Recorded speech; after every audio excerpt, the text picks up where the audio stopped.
Hey folks, I'm Chris and I'm your Commander Mechanic, and welcome to the March of the Machines Charity Roundtable. As always, I'm joined by a fantastic crew to talk the latest sets from Magic the Gathering, as well as to chat about everything from the story to the release to the cards that we really like. But because this is a charity roundtable, I do want to remind everybody that you can hit Command Donate in chat. And we are helping right now to raise donations for the Trevor Project, as always, trying to assist trans youth all over the country. Donate in increments of $5 to be entered to win. At the end of the night, we will be doing a draw for everything from Infinite Tokens prize packs through to pre-cons from the set as well. We're really hoping that you'll help us support this fantastic cause. And as always, I'm not doing this alone. This is being produced, as always, by my friend Chris from C&C Power Hour, as well as our friend Andy, who did all of these fantastic graphics. And I am joined by my panel for the night, the other C in C&C Power Hour, the second in command, my co-hostess with the mostest. It is our friend Clay. Clay, who are you? Where can we find you? And what is your home plane? First off, second in command is a wild stretch. I wield absolutely zero authority inside of this organization. I am purely a mascot. Hi, friends. I'm Claybee. As Chris said, I'm part of here at the C&C Power Hour, where we stream or we do these roundtables. And in a previous time, we would do virtual EDH. We did sealed leagues. We've done lots of pre-constructed products. And generally have a good time with friends in the community. Below is my Twitch and Twitter username. You can find me on Twitter talking about messing around and goofing off on Arena and posting pictures of my animals and stuff like that. My home plane is probably for me, that means Kamigawa.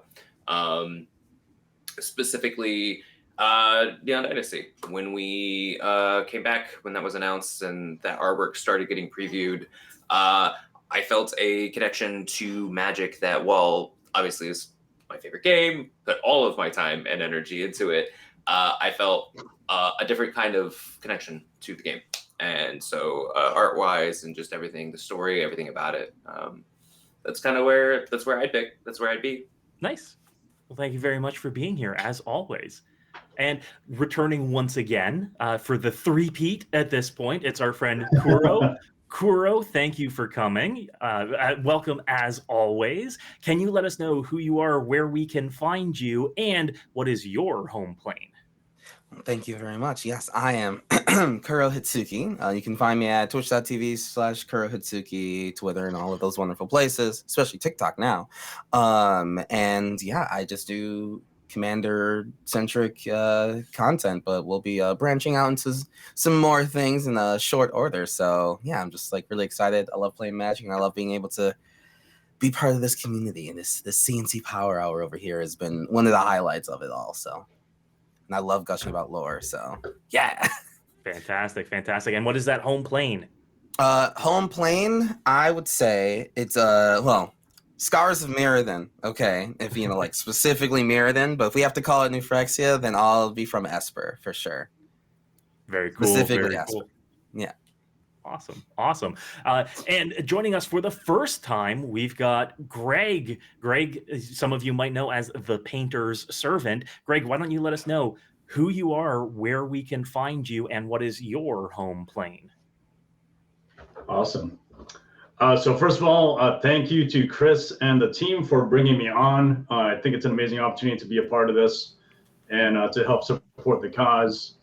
Over here, it's beautiful and sunny in the land of the rising sun, and I'm over here in Japan, and I can't wait to contribute. I have a different screen I want to show for all the different things that I'm involved with, so let me just pull that up real quick. So you can find me at basically all the number of different social media outlets. Of course, the typical Twitch, Twitter, etc. At the top right, the Painter Servant, you can find me streaming Commander gameplay content, where I have special guests. Also, from the alters, artists, and enthusiast community, but also the folks in the active duty military or otherwise.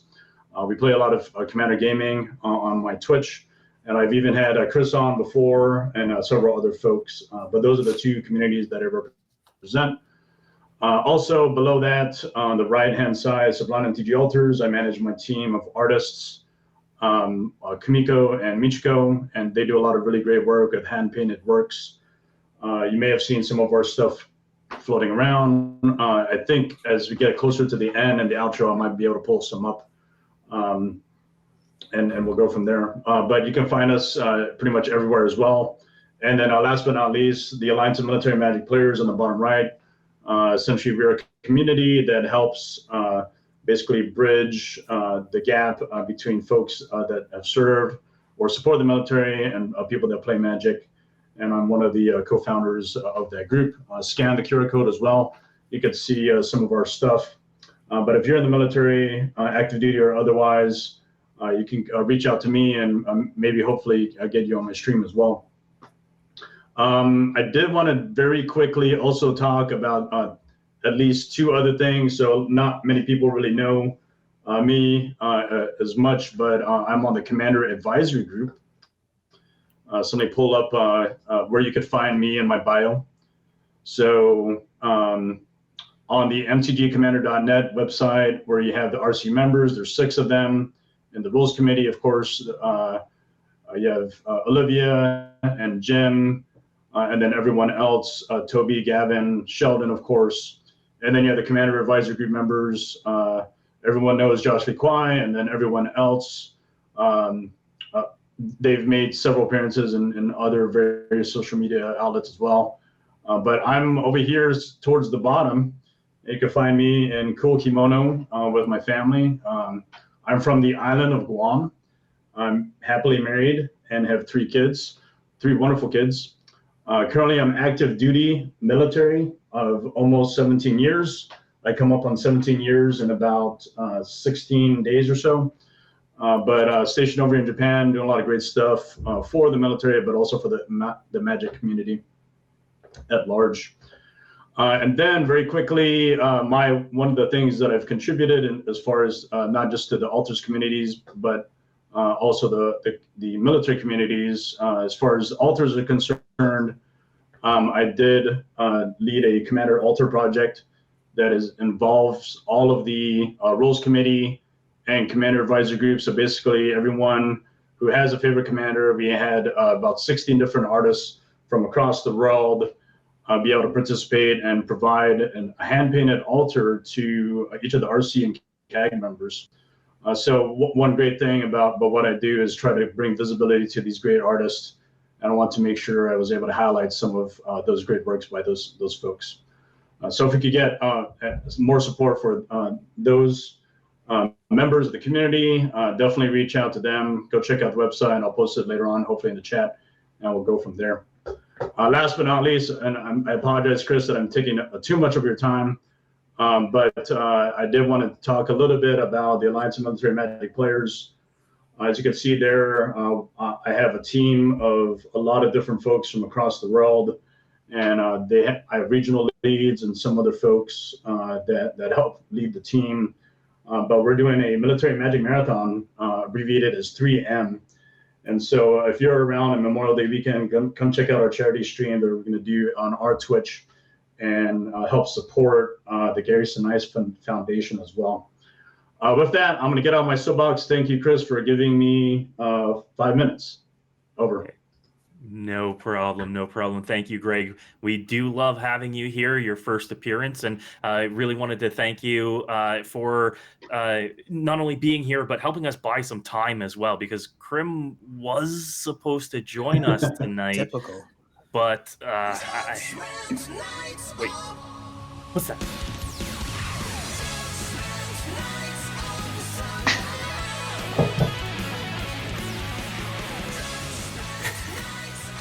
How the hell y'all doing? What's up? Oh, leave it to Krim to make an entrance, everybody. How the hell y'all doing? You're doing great. Good to see you, finally.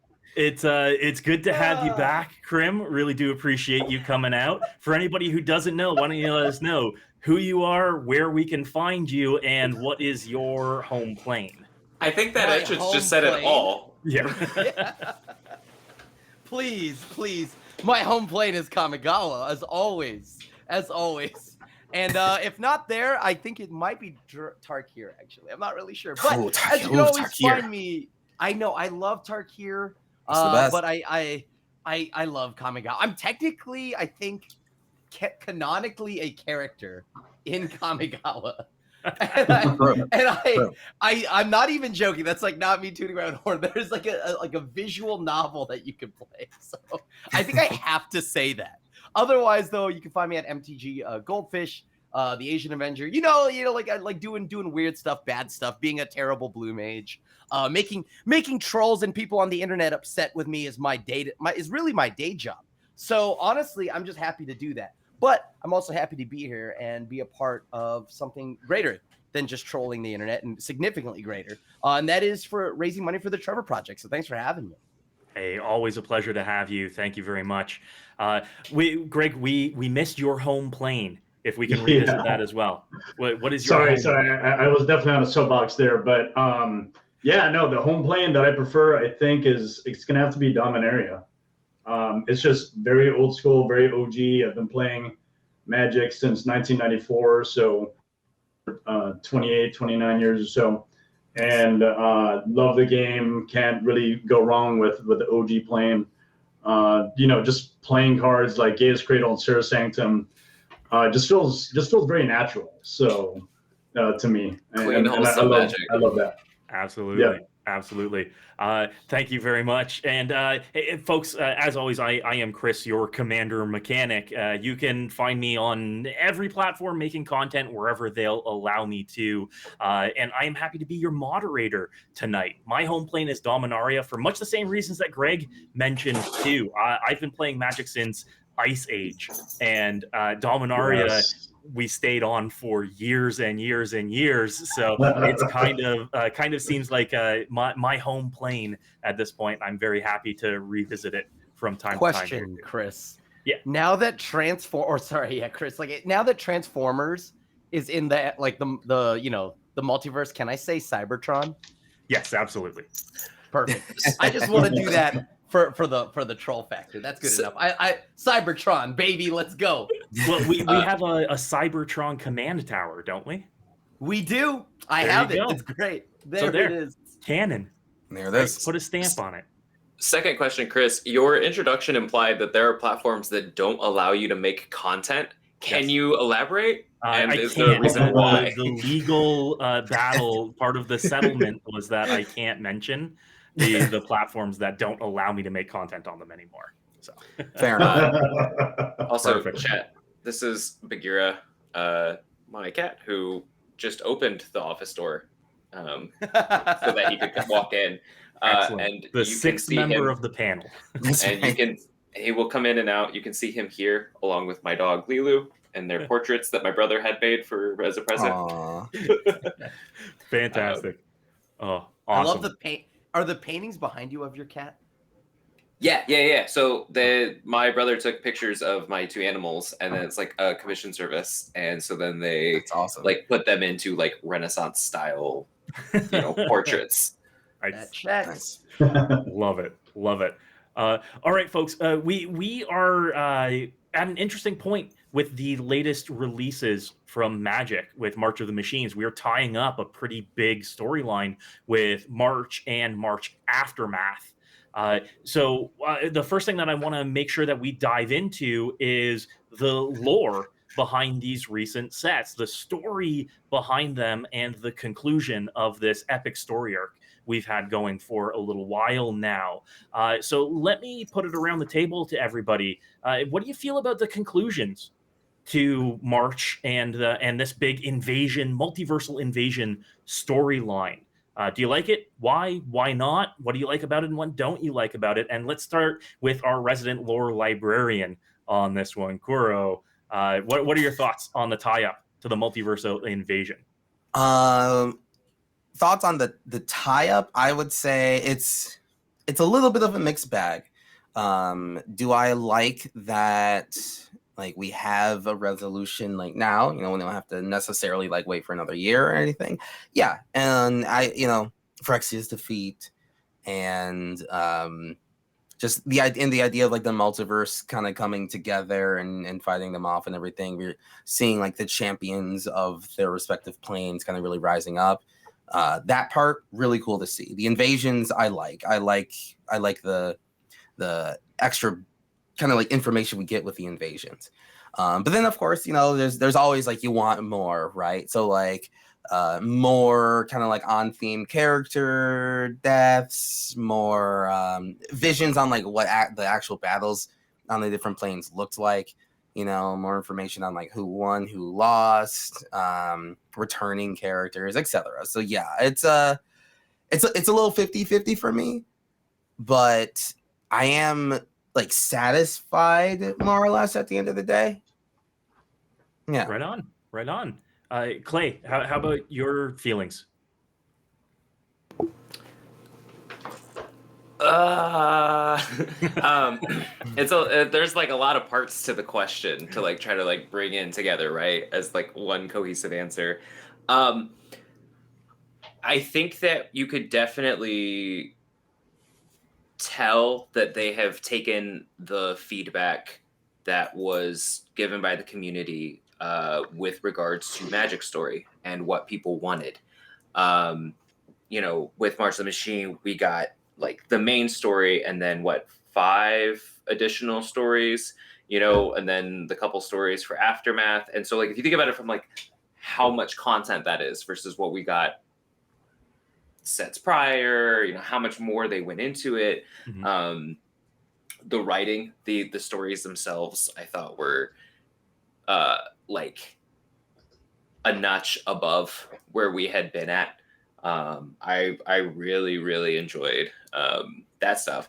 I think that there's a natural, just the format of the set and the setting makes it difficult to give the context. Like there's a conversation in chat about like how fast and how long did it take? Like right. If you look at it from like the Ixalan story, right? It's like clear that it has been happening for a period of time because there are like settlements going, there's military campaign adjustments, there's all kinds of stuff, like there's battered and beleaguered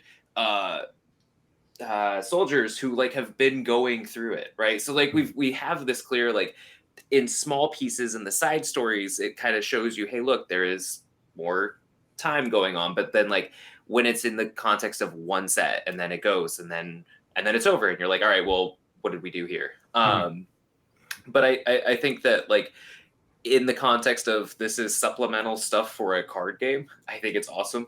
And if they keep like, if they keep giving us stuff like this, it's going to really, really keep enriching the sets. Even if like, obviously every set's not going to have this huge overarching story that's going to bring in all the planes. But I think it ultimately what it showed me was that whoever is making the decisions listened and is thinking about it in a way that I appreciate and appeals to me. So 100%. Awesome. Great to hear. Krim, how do you feel about the storyline, the multiversal invasion, its wrap up? Satisfied with it? Not satisfied with it? What's up? Honestly, that part when Wong shows up and opens up the portal and then the Falcon comes in on your left, that scene was great. Other than that, I literally have, yeah, like, and then Cap doesn't even, he finally says Avengers Assemble. That was the version I know. Other than that, I literally have zero idea what the story is. I know that. The whole LGS stood up and started yelling. It was awesome. Yeah, it was wild. I don't. I'm sorry. I have no idea what happened in the story. I know the like Elish Noren's head is apparently detachable, and then people. Everyone's heads are, if you think about it. Like, yeah. I guess that's fair. If you try hard enough. That's true. And then planeswalkers aren't planeswalkers, so really they're incomplete. That's it. That's what I know. So I don't know. Like for me personally, all I can say is that I'm a little bit sad. That look, let's be honest here. I've been the biggest like believer that Magic's story has been a little off at points, and increasing confusion is a wonderful card to bring up for this exactly, because I don't even know what timeline I'm in. But I will say that, like, I want characters to die, and I want to feel the stakes, and I want to feel the loss. The fact that I already didn't have to read it to predict how it was going to end, I didn't have to read a single story. I already knew that no matter what from the beginning, they'd all come back, and because they couldn't, like, or they'd lose their spark, they wouldn't die, right? Which just means it's like, come on. I know that these are like the Pikachu of your franchise, so you can't just, like, Pikachu doesn't die. Pikachu, like, you can't harm Pikachu. That's like something that's required, I'm pretty sure of at this point, right? So when you think of it that way, like, yeah, these characters, I don't know. I personally would have liked to seen loss. I know that Jace, as a Jace lover, as a Jace fanboy, the one of the few that are still around, I would like to still see him actually die, even though, he's a kind of okay, maybe not him, because he's on, like, apparently a vacation with Vraska. But the point here is, I just want the characters to actually be dead. I because then we remember it, right? Because then you can build sets like Jace's Memorial. Like, we all know that Gideon died instantly and no one cared, because, like, well, let's be honest here, Gideon didn't really get a buildup at all. He was just kind of like there, and then he died, right? And then Luca, he was there, and then he died. So for me, I would like to actually see them, like, to put it lightly, we all remember when Captain America died in Civil War, right? Like, we all remember that. Even if they cheapened it with whatever nonsense they wrote after, the mind suspending bullet, I will say that it was cool, and it was, the way, like, or Iron Man, yeah, in Infinity War. That's not a spoiler. Yeah. It's been like 6-7 years. Okay, everybody. And Prim was talking comics, by the way, folks. Yeah, yeah, comic books. Not it. Well, maybe there's a spoiler, or maybe there's a secret layer, but I want the characters to stay dead like that, and that's what I want in Magic. So the fact that they lost their spark, but they're not really dead, that's like, yeah, I get you. Absolutely. Greg, what do you think about the story here? What do you think about the wrap up to the multiversal invasion? What do we think about the conclusion? Satisfying, not satisfying? What are your opinions? So I'm probably like Krim in that I'm not really into the lore. Mostly I just want to play Magic, and whatever happens in the background is whatever it is. So that's my first point. But I think secondly, I also just kind of, in a sense, if I'm not mistaken, it has something to do with originally the timeline with War of the Spark. So this is some, like 3 or 4 years ago. And I like Krim also am very confused because sometimes, you hear people talk about it on social media, and you have WotC employees kind of discuss timelines and storylines. And then there's always some sort of planeswalker that either had their spark ignited, or they were killed off, or they're missing. Like I've heard Garruk, was I think killed off, and Elspeth was killed off, and then they seem to keep returning. So whatever all happens in all of that, I guess timeline wise, I really don't know. But I guess you could say it from the aspect of what conflict is and all that historically, you have to start somewhere, right? There's some ignition, some initiating activity that causes the conflict, and then as you move forward in time, of course, there's the actual conflict, and then there's the aftermath, what happens afterwards. And so I guess that's what this is, what it's all about. So I can't really speak too much on everything else, but yeah, that's my 2 cents on it. Fantastic. Clay, you've got something to add? I do. And I think I think it kind of goes back to what I was saying about, like, the context of, like, the story is supplemental, right, to the mechanics of a card game. And, like, when you're building worlds and, like, you have characters, like, talk about, like, Pikachu stays, right? Because Pikachu is how you build the brand, and that's the people who identify with. And so, like, when, I don't know, a year ago, 2 years ago, I'm trying to remember now which roundtable it was, where I was just, was like, hey, I've been playing Magic for all of this time, and there have effectively not been stakes. and now there are going to be stakes. And then over time, I kind of came around on it, and I was like, okay, cool, this is what they're embracing, this is what they're doing, then I'm fine with that. And I think that desparking them, and I know we'll probably talk about this later, is a stake.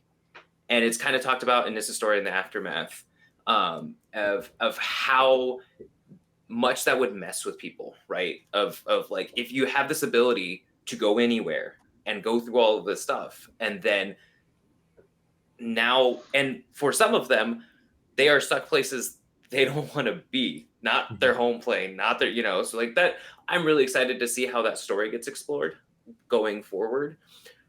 I would also like to point out, however, Tamio is dead. My favorite person really did actually like was the one completed and died. Luca died. That story was awesome, by the way. Vivian Reed teaming up with Vadrock. Vadrock, yeah, that one awesome. The tag team of the Apex and Vivian, excellent. But I would like to point out that Tamio is dead. We lost someone. No, I'm kidding. Yeah, and then short. Yeah, there are a few small people. Jaya was wild. Jaya was kind of when I came around, and I was like, okay, and, are these the main people? No, but these are people that we have had for quite a long time. And I think the one thing that I worry about and dislike about the desparking is that I felt like I was just getting excited about the new generation of planeswalkers. Mhm. And I saw this as an opportunity to clear the stage, for lack of a better term. And I'm hoping that we're going to see, I'm hoping that we're going to see that some of them still retain their sparks. Obviously, there are a handful who do have. But that's kind of bummer to see Tyvar, like, plain bound. And it's like, I was really excited to see where he was going to go, what he was going to do, and I will still look forward to seeing Kaldheim and seeing how that has changed. Mm-hmm. But, I really wanted to see him go to Ikoria. I really wanted to see him go to Ixalan, stuff like that. So I think that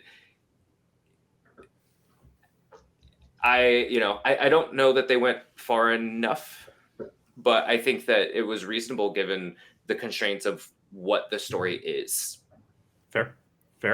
And we will talk about planeswalkers losing their sparks in a second here too. I do want to burst everybody's bubble for a moment and keep this in mind. We're talking about like the Pikachu effect. To build a brand, you can't hurt Pikachu. Did you know that The Rock has a clause built into his contracts that he cannot be defeated in a movie? He can never lose a fight in a movie. Did you know that? That's awesome. So when we talk about stakes, into any is movie that with the Rock same and as know Sean that he can Bean? never be Sean Bean always has to die. But what's the movie Too Cool? No, what's the John Travolta movie? Black Adam. Face Off? No, it's the sequel to Get Shorty. John Travolta, Uma Thurman, The Rock's in it, Vince Vaughn. Fast Five. Be cool, get cool. Anyway, there's a film, and John Travolta gets the better of The Rock. Well, that might have been Cool. before his most Ever recent since contract. Ever since then, negotiating he learned his power, lesson. right? He learned his lesson. He was like, Exactly. I'm never doing this again. Exactly. He never took an L ever again. Yeah. That's right. Fool me once, shame on me. Won't get beat again.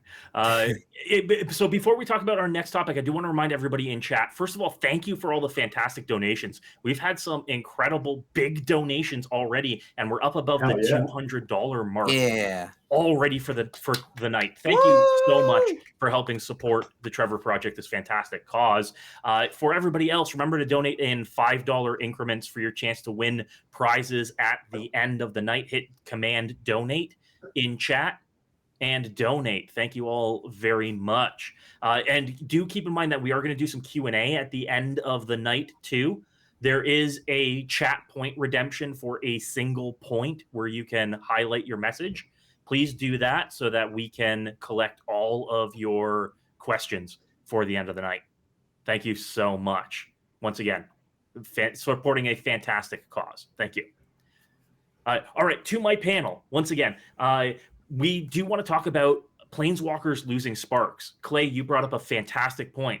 We saw one printing of Tyvar, or sorry, two printings of Tyvar as a Planeswalker, and then lost his spark.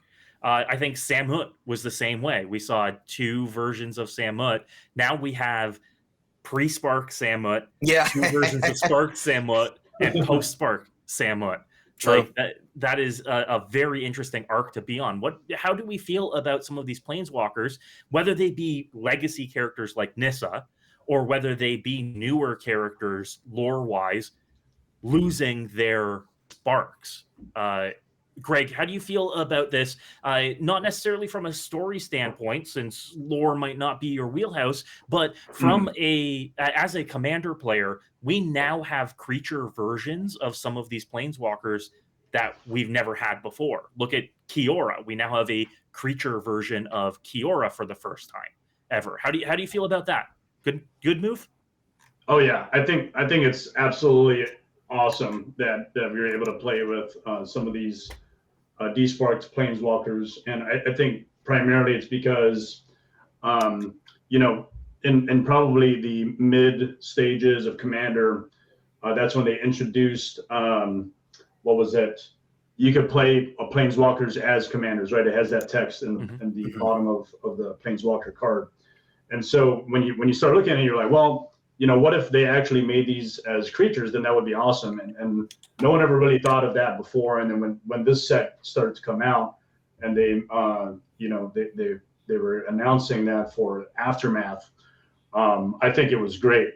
And finally on that is whether or not the RC or the CAG are going to eventually try to figure out if maybe you could just make Planeswalkers commanders just in general. Who knows? If we had those discussions, I wouldn't be able to tell you anyway. But as far as all those things are concerned, it just feels natural that these legendary characters of some kind should probably also be played with as commanders or generals of the helm. Right on. Yeah, I think, like chat brought up as well, this is the first time we've got a Sarkhan creature, right? And he's blue-red. Of all the colors Sarkhan has ever been, blue-red. Why blue, right? Yes. Of course red, but why blue? Well, I guess he is pushing dragons into blue version. So very interesting design space. Let's see how it plays out. Maybe his next iteration is going to be mono red or red black, but you can bet that we'll be getting more iterations of these sparkless Planeswalkers. That's for sure. Oh, for sure. Right, Krim, how do you feel? He was Teamer. Yeah, that's true. He was Teamer. Yeah. Well, no, I expected like green, blue, red. I expected like full Teamer to get the whole dragon colors in there, but I don't need another Miram, so that's fine. Krim, how do you feel about these Planeswalkers losing their spark? Cool move? Excited to play some of these desparked walkers? Depends on what aspect you're talking about. If you're talking about from like a gameplay standpoint, I mean, I'm excited because that way I could, like Greg had mentioned, if I get to play like a Jace Bellerin, actually I guess I do with Jace Vryn's Prodigy, but an older Jace, not Prodigy Jace, or something like that as my commander, that's pretty dope. Story-wise, I mean, I have no bias, but Nissa should have just stayed gone, and she should. Where did her staff arm go? I don't know why that's not still there. But like all these things, like I do wonder, story-wise, like what happens with them. Like there is a chance that, like Clay mentioned earlier, that they were excited for the next wave of new Planeswalkers. I was hoping that, I'm hoping we get that soon. And maybe these desparked walkers can serve as like an old mentor, kind of like Obi-Wan or something like that, right? And just like a mentor for the new Planeswalkers or something like that on whatever plane. Like you find out in like 1,000 years, Jace has started a Mind Mage Academy and he's raised like the new wave of like Planeswalkers or something like that. So story-wise, I hope they do something cool with it. And I hope it wasn't just because they needed to keep their Pikachus and Mickey Mouses around. So, but also knowing that because it's a brand safe thing, they probably will. But at that point, then why despark? So I guess that's my question about it at all. So, gameplay wise though, cool, pretty cool. Excited to see how it plays out. Hopefully these creatures are good. I've had a chance to play with one of them already, a little bit yesterday, and it was pretty fun playing with Sarkhan. So, I'm curious to see where the rest of them fall in line. Like the Obnixilis Captive Kingpin, that card looks like it's got a home in Pioneer. It's got a home in Explorer. That's gonna be very obvious. It's the Cat Oven deck, right? So with that, there's a lot of cards here that I'm excited to play with from this set when it comes to a gameplay standpoint, especially Narset Enlightened Exile. Absolutely. Some of these are bangers, and we'll talk about them in just a little bit too in further detail. But Clay, how do you feel about some of these planeswalkers losing their spark? From a lore standpoint and a story standpoint, you touched on this a little bit with Tyvar. How do you feel overall about this? Is this something that is exciting? Is this something that you're wishing should have been higher stake? I think it's too soon to call, ultimately, because for me, it's just going to depend on how many people still maintain their sparks, right? And if there is like a number of the new generation of planeswalkers or like other people, like whatever, that still have them, then I think it's cool. I think it's a way to go a new direction. And that's fine. I think I'm curious to see what the Omen Path stuff means, and as this like alternative to walking and how that's going to be handled. As far as like inside the story, like I said, I find that idea of being desparked super upsetting. Like if that were me, right? There's this like sense of like losing your freedom, like going through all of that. Like every person who's talking about it is talking about like losing their connection with their magic and the plane, and like no longer being able to touch, and like all of that stuff. Like that's super upsetting, confusing. As far as like outside of the game, planeswalking has always been one of the coolest aspects of the game to me, and the planeswalkers have always been my favorite part of the game, and so I will be curious to see what happens. I look for. I'm still gonna play Magic. I'm still gonna enjoy it, but like, I like I said, I just kind of have to wait. I can't really call it one way or another right now. Fair. Hey, Kuro, what about your feelings? How do you feel about these planeswalkers losing their spark? A good move, bad move? You love to see it in some cases, hate to see it in others. I hate it.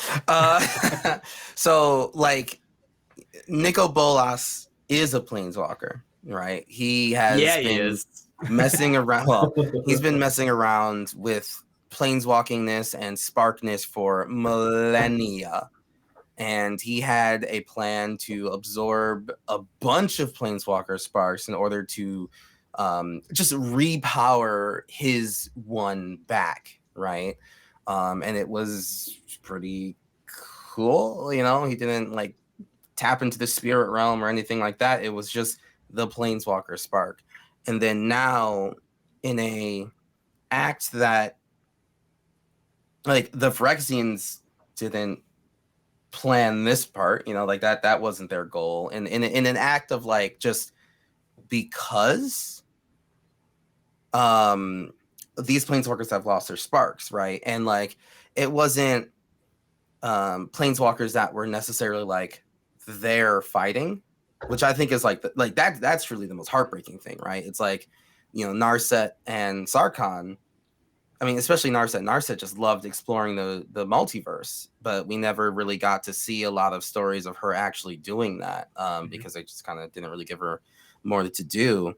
And then now she's just kind of like stuck back home, which is pretty disappointing. It was really cool to see her go out. Sarkhan, I know, was like probably fine being on Tarkir, but still, he was just like, if you see Sarkhan on another plane, you're like, dragons are going to be here, right? So if they ever did like RB dragons. right, if they ever did like a Capenna type thing where it's just like, oh, dragons existed millions of years ago and they used to be the gods of the plane, and it's just like, gods, you say, and Sarkhan shows up, like, you know that there's gonna like it's gonna be sweet, like what, like, so they're gonna be awoken, the dragons are gonna come back, they're like, oh, we've been to the Dragon's original plane, but we got rid of them a long time ago. It's just, but then Sarkhan shows up, it's like, oh my god, that's gonna be hype, right?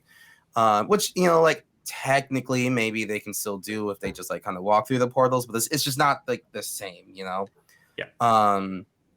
And there's still like a lot of unknown planeswalkers, like a lot, in terms of like aftermath and how that went. And like I would of course wish I saw a lot more planeswalker characters that were now creatures. You know, I wish it was like War of the Spark where there was 30 plus different planeswalkers, but instead of being planeswalkers, they're creatures now, and they're, you know, rare, mythic, rare, and uncommon, like all of that, because like that's I feel like that's the kind of treatment this big of a story deserves. You know what I mean? Yep. And we don't have that. Like we have like a quarter of that, and that part that I think is like the most disappointing. Like Spark Rupture is just a card, and turns out, hey, like that's what it looks like when every planeswalker loses their spark. It's just one little white card that's like like an uncommon or whatever, and it kind of just like kills one planeswalker or something. It's like I don't know. Bolas' Citadel is a card we're gonna remember and play for the rest of time, and that was just like his castle, right? But and like D-Spark is a removal spell, is like something that we're gonna play forever, and like blah blah blah. But Spark Rupture is like, you know, this is what it looks like. It's just like, oh, that's it. All right, that's a bit anticlimactic, right? So in terms of the planeswalkers losing their sparks, I feel bad when there's planeswalkers that like quote unquote had nothing to do with the thing, right? Like if it was the main character planeswalkers, that would make a lot more sense, or at least like feel a bit more cathartic. Some characters I definitely don't agree with, Kaya being one of them. I've always talked about how Kaya is the only planeswalker that changes their outfit when they go to different planes, so they look cool and they look like they're on that plane for a reason. And now she's not, which is just like not that sucks. Like I mean, you know, to me that feels like it's we're losing something with that. But and then some characters like Karn, it's just like, bro, fine. He was plane bound for a half of Magic Story anyway, because he was taken apart into pieces. So I couldn't care less if Karn had the spark or not. That means nothing to me. But like the characters that are cool are like Tyvar. As much as I don't really care for elves, Tyvar was pretty dope as a character, and I would have liked to see him like, hey, you know, this plane is. He goes Tyvar and Lorwyn, right? Like you just like return to Lorwyn, and you just see Tyvar, and that is enough. Like just that image alone is enough for you to go like, oh yeah. You know? How does Tyvar handle meeting different kinds of elves from different planes? Right. Because the elves that he knows from Kaladesh, or from Kaldheim rather, vastly different from the other ones we've seen on different planes. Right. Like which is what makes planes cool. I'm really disappointed because we've got planeswalkers that have lost their sparks that we've never seen leave their home plane, save for War of the Spark, right? Like, look at Kiora, look at Samut. We've only seen them on their home plane. I mean, Kiora scored because she went to Theros, took the buy, then did the stuff. And they just also, I mean, they just kind of seem to have not known what to do with Kiora ever since Zendikar, the end of Zendikar, where they made her a villain anyway. So it's like, I feel okay about it if they're kind of like doing a bit of a culling to not have to make more Planeswalker cards for these characters, which is like kind of fine. I do like there's almost an idea, right, of like Sarkhan or Kiora where there's going to be walkers who like, did Sarkhan notice? Or, you know, like where there's like certain ones where like they're just like, this is where I want to be. And like Kiora now, like, oh sweet, now I'm here, I've got the oceans bet. I'm awesome here. Yeah, but she could have had that, and also, well, Kiara specifically liked going to other oceans. Yeah, to see what other beasts were like. So that's true. I just like I would like to see like a portrayal of like a spectrum of responses to it, right? As they explore the story. Did not get. yeah. Well, there was the real old head resigned, like we've got peace. This is fine, right? Where like Nissa is upset, and Koth, Teferi, and Karn are like, no, it's okay. This is home now. Like we're finally done fighting. It's cool, and and then you have the like. Not that this is young by any stretch of the imagination, but like this like newer urge of like, no, there's worlds out there. I want to go. Cool. On the note of Tyvar, really quick, if you weren't tracking, but the Elven Empire precon deck for Lathril, Blade of Elves, just like shot up in price, like tripled in price. Like what the heck, man? Just an FYI, just in case you were thinking about building Tyvar. Fair enough. You want to use Elven Empire as the base. There you go. Hope you have that handy, folks. Now, moving on to our next topic here. This is kind of a unique release. We haven't seen something like this before with a main set and then an aftermath set before. How do we feel about this? And do we think that this is just like an expansion to an expansion? Is the pacing of it really off, really weird? How do we feel about a 50-card set? Kuro, you're already shaking your head. What do you think, buddy? Not enough cards. Should have just been a third set. Not only would it give us more time for the story, a story that we were enjoying, certainly well enough, right? We could have proper payoffs.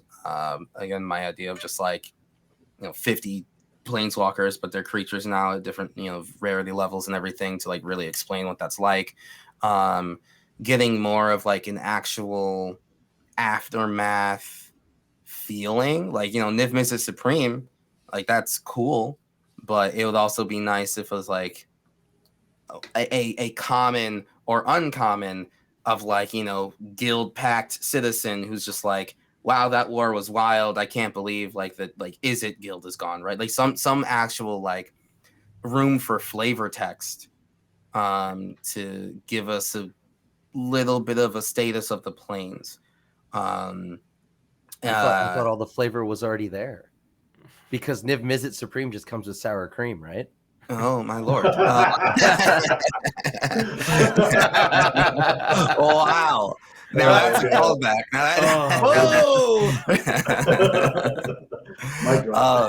But just these, just better.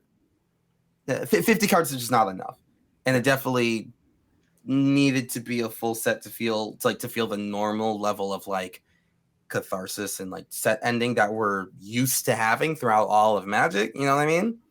I don't want this to be a normal thing that happens if this is just kind of what it's going to be. You know what I mean? I don't want every set in the future to have this aftermath sort of thing, which probably increases profits, I guess, but it better have better stake, better stakes or more actual information in it than this one. Absolutely. And before we throw it to our next panelist, I do want to thank our friend Missy Sylveon Silver in chat for a massive $250 donation. Woo! Missy, amazing. Way to go over the top. Thank you, friend, for helping support this fantastic cause at the Trevor Project. Thank you so much. Absolutely incredible. All right. So next up, regarding the aftermath set here, the 50-card set, Greg, what do you think about this? Is this just this could have been an email kind of set? This set could have been an email? Honestly, I feel with the limited number of cards they have, they probably could have just rolled it into March of the Machine. And so, that would also kind of sort of eliminate the requirement to buy these very special packs. And so again, lore-wise, I'm not very much of a lore guy, but in terms of a consumer, but also a commander player, I generally want to, spend as little as I can and not feel compelled to build a new commander just because a new set came out. And that's this conundrum of being a commander player is you're always trying to figure out if you want to build the next deck. And so mentally and psychologically, I feel like this being a new set, now I need to build a new commander, and I thought I was done with March of the Machine, but now I might feel like I need to build another commander. And so that's my conundrum. Makes sense. It's definitely not helping with the product fatigue that everybody's been feeling lately when we get another product just weeks after the last one has released. And in an even smaller window than we normally see the blistering pace of products released too. Krim, how about your perspective as a content creator who plays with this stuff regularly for a living? How do you feel about us being hot off the heels of March of the Machine and then getting another set right after, even if it's a 50-card set? So I'll be honest, right? Like there's the consumer, the part of me that buys the Magic cards. I don't understand how this is the same price as a normal booster pack. Is it really? I don't know. I think it's at least the same price, if not more. I'm not sure yet, but I know that it's not cheaper considering that there's less cards. Although I guess it is a smaller set.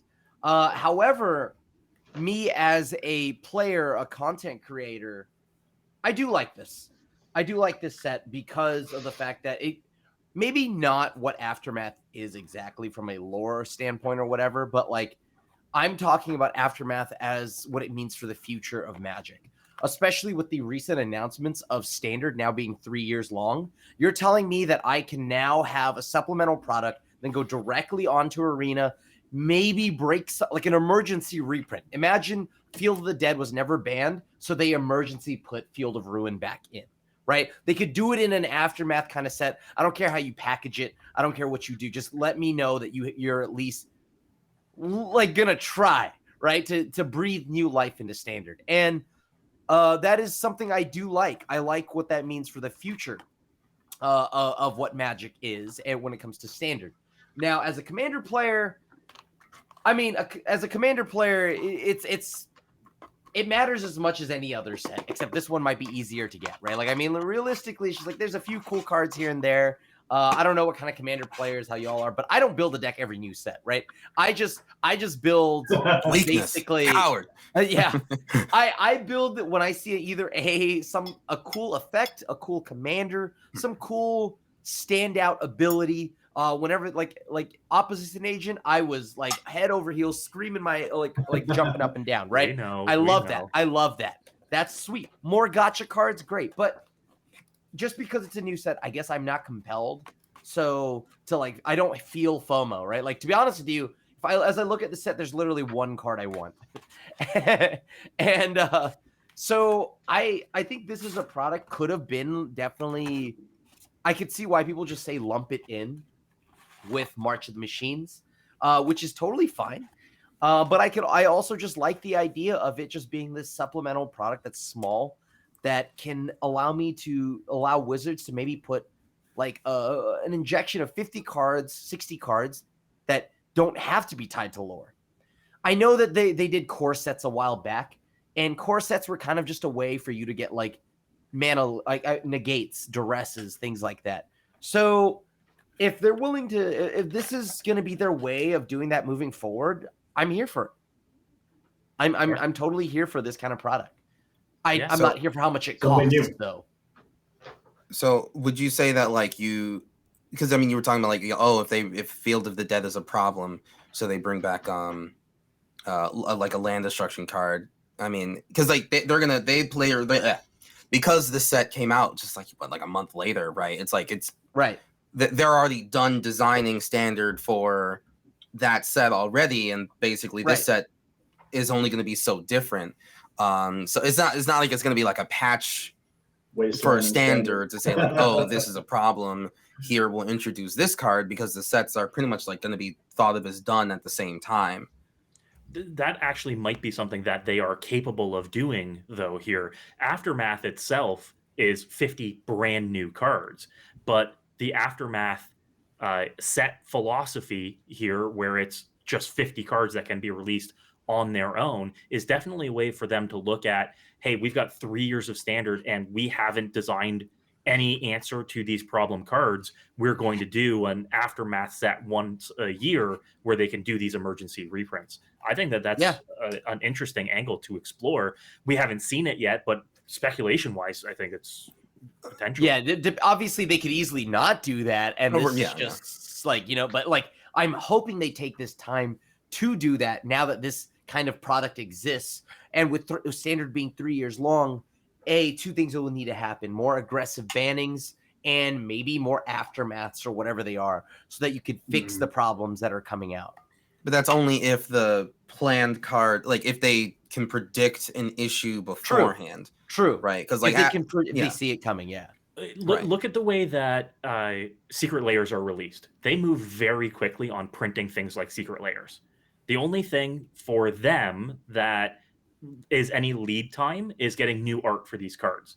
If they're reprinting things with the same art, they can go to print with these very, very quickly. So if they announce an Aftermath set for, you know, spring of every year, they could very well say what shape is standard in the winter of the previous year, put together a 50 card set list of just reprints and have them go to print with that. They're perfectly capable of that. I don't even need new art, to be honest with you. You could literally give me the same set symbol. I don't care. It's just negate like a Johnny being unresized like 3 years later. It's just like, this is negate. It's like, okay, all right, maybe we could. if I can get that, that's all I care about, right? Like, I mean, from a player standpoint that has to, you know, who plays pretty much all the formats, right? So like, I think that's an interesting way to go about it. Fantastic. Clay, we haven't had your thoughts yet. What do you think of the Aftermath like 50 card set here? Could this have just been tacked on to the regular set? I don't think it needed to be. But real quick, while I'm thinking about it, before I go into that thought, talking about the design perspective of standard in those 3 years, there was a really interesting tweet, and I just like had to go double check that I was remembering it correctly, from Patrick Sullivan on Twitter, talking about how, from a game design perspective, not having the fog of war of not knowing what you're designing towards makes design significantly better and easier. And so like that'll be a really interesting thing to see, of like, we talk about like you're designing blind because you don't know what things will look like, but the longer run stretch that you have and knowing more sets are going to be in, you can like understand, it just makes it easier on them. So you know, maybe they end up doing these like emergency patch sets, kind of like the Horizon sets that they do on Arena, where they're like, oh, here's just an injection of 15 cards. You know, maybe they end up doing that. But I'd be interested to see if those end up being necessary with the longer runtime, where they'll just have more information to work with. As far as Aftermath itself, I feel like it's kind of not enough of a storytelling set, which is kind of what it's trying to be. Like, if it wants to be a storytelling set, it should be kind of like when they were doing the 3 set blocks and you had the 1 small set. It should be kind of like that. So more cards than the 50. If it wants to be a vehicle by which to give us really cool, pretty arts of cards that we already had, it's too many cards, or they should be regular sized packs that are like regular pack rate, right? So it's like they could do, it's like a giant secret layer if they want Aftermath to be this design thing where it's like, hey, or like the Strixhaven Mystical Archives type things, which they did with the Multiverse Legends as well, for Mars Machine. Like, if they want it to be like, here is a vehicle to do really pretty cool art, awesome, do it in that sense. If they want it to be a storytelling set and a gameplay set, then it needs to be a little bigger. So it kind of feels like it's like in the wrong side for both, or like it's in the middle, but it's not satisfying either side. I don't mind it. I think it's they are continuing to throw darts at the wall and trying to figure out how to put product out there and they're trying to do stuff. There's a couple cards I might pick up as singles, but it doesn't impact me, right? And as far from a gameplay perspective, there's a couple cool cards I might try, but I'm not worried about it. So it'll be interesting to see what they learn from it. Absolutely. All right, before we move on to talking about some of the mechanics from these sets, as a mechanic, my favorite topic, I do want to remind everybody that we are still taking donations for the Trevor Project. If you hit command donate in chat and donate in $5 increments, you will be entered to win some fantastic prizes at the end of tonight. Everything from Infinitokens prize packs through to precons from the set itself. Please donate and help the Trevor Project, a fantastic fund. Ooh. We've already smashed 2 of our goals tonight, thanks to very generous donations from everybody. Thank you so much. And we're on our way to almost 600 in donations right now, which is incredible. Thank you, everybody. Thank you so much. All right. Now, next up, I want to talk about some of the mechanics within these sets, March of the Machine and Aftermath. What mechanics do you think are the coolest? What don't you really gel with? I know, for one, I am just like a massive idiot when it comes to incubate. The whole formatting of do X, Y times kills me every time I read it. Every time I have read that mechanic, I just see it as incubate however many times, not incubate, put counters on this many times. So is anybody else confused by some of these mechanics? Everything from the new battles to incubate through to the team ups and flip cards. How do we feel about these new mechanics? Clay? So funny enough, incubate, when I first saw it, I was like, I'm not really sure what I'm reading, or something wasn't clicking about it. And then I went to the pre-release and I was like, wow, this makes, or like pre-release weekend, that was Command Fest Indie. And I was like, wow, this actually makes perfect sense from a gameplay perspective in the game. It totally awesome.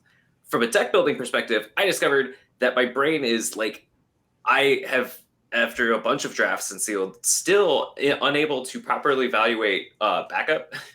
My brain, for some reason, I can't recognize when I'm looking at these cards that it's this card is coming in with something is getting bigger and an ability, and so I keep building these decks and then I just get run over by aggressive counter decks over and over again, and I'm like, oh, backup is so good, and then the next time I go to build a deck, I'm still not there. I'm not. I don't know why I haven't been able to grasp it. I think battles are super cool, as long as everybody remembers that they're not enchantments, which has come up a bunch of times for me. And the team ups are awesome. The flip cards are cool. I love seeing Convoke in a set.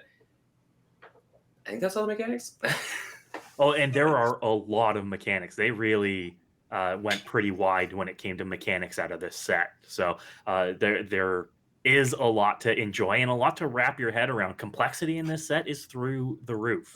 The Phyrexian, the transform creatures, not the legends, but the randoms, commons and uncommons, are very are very game warping.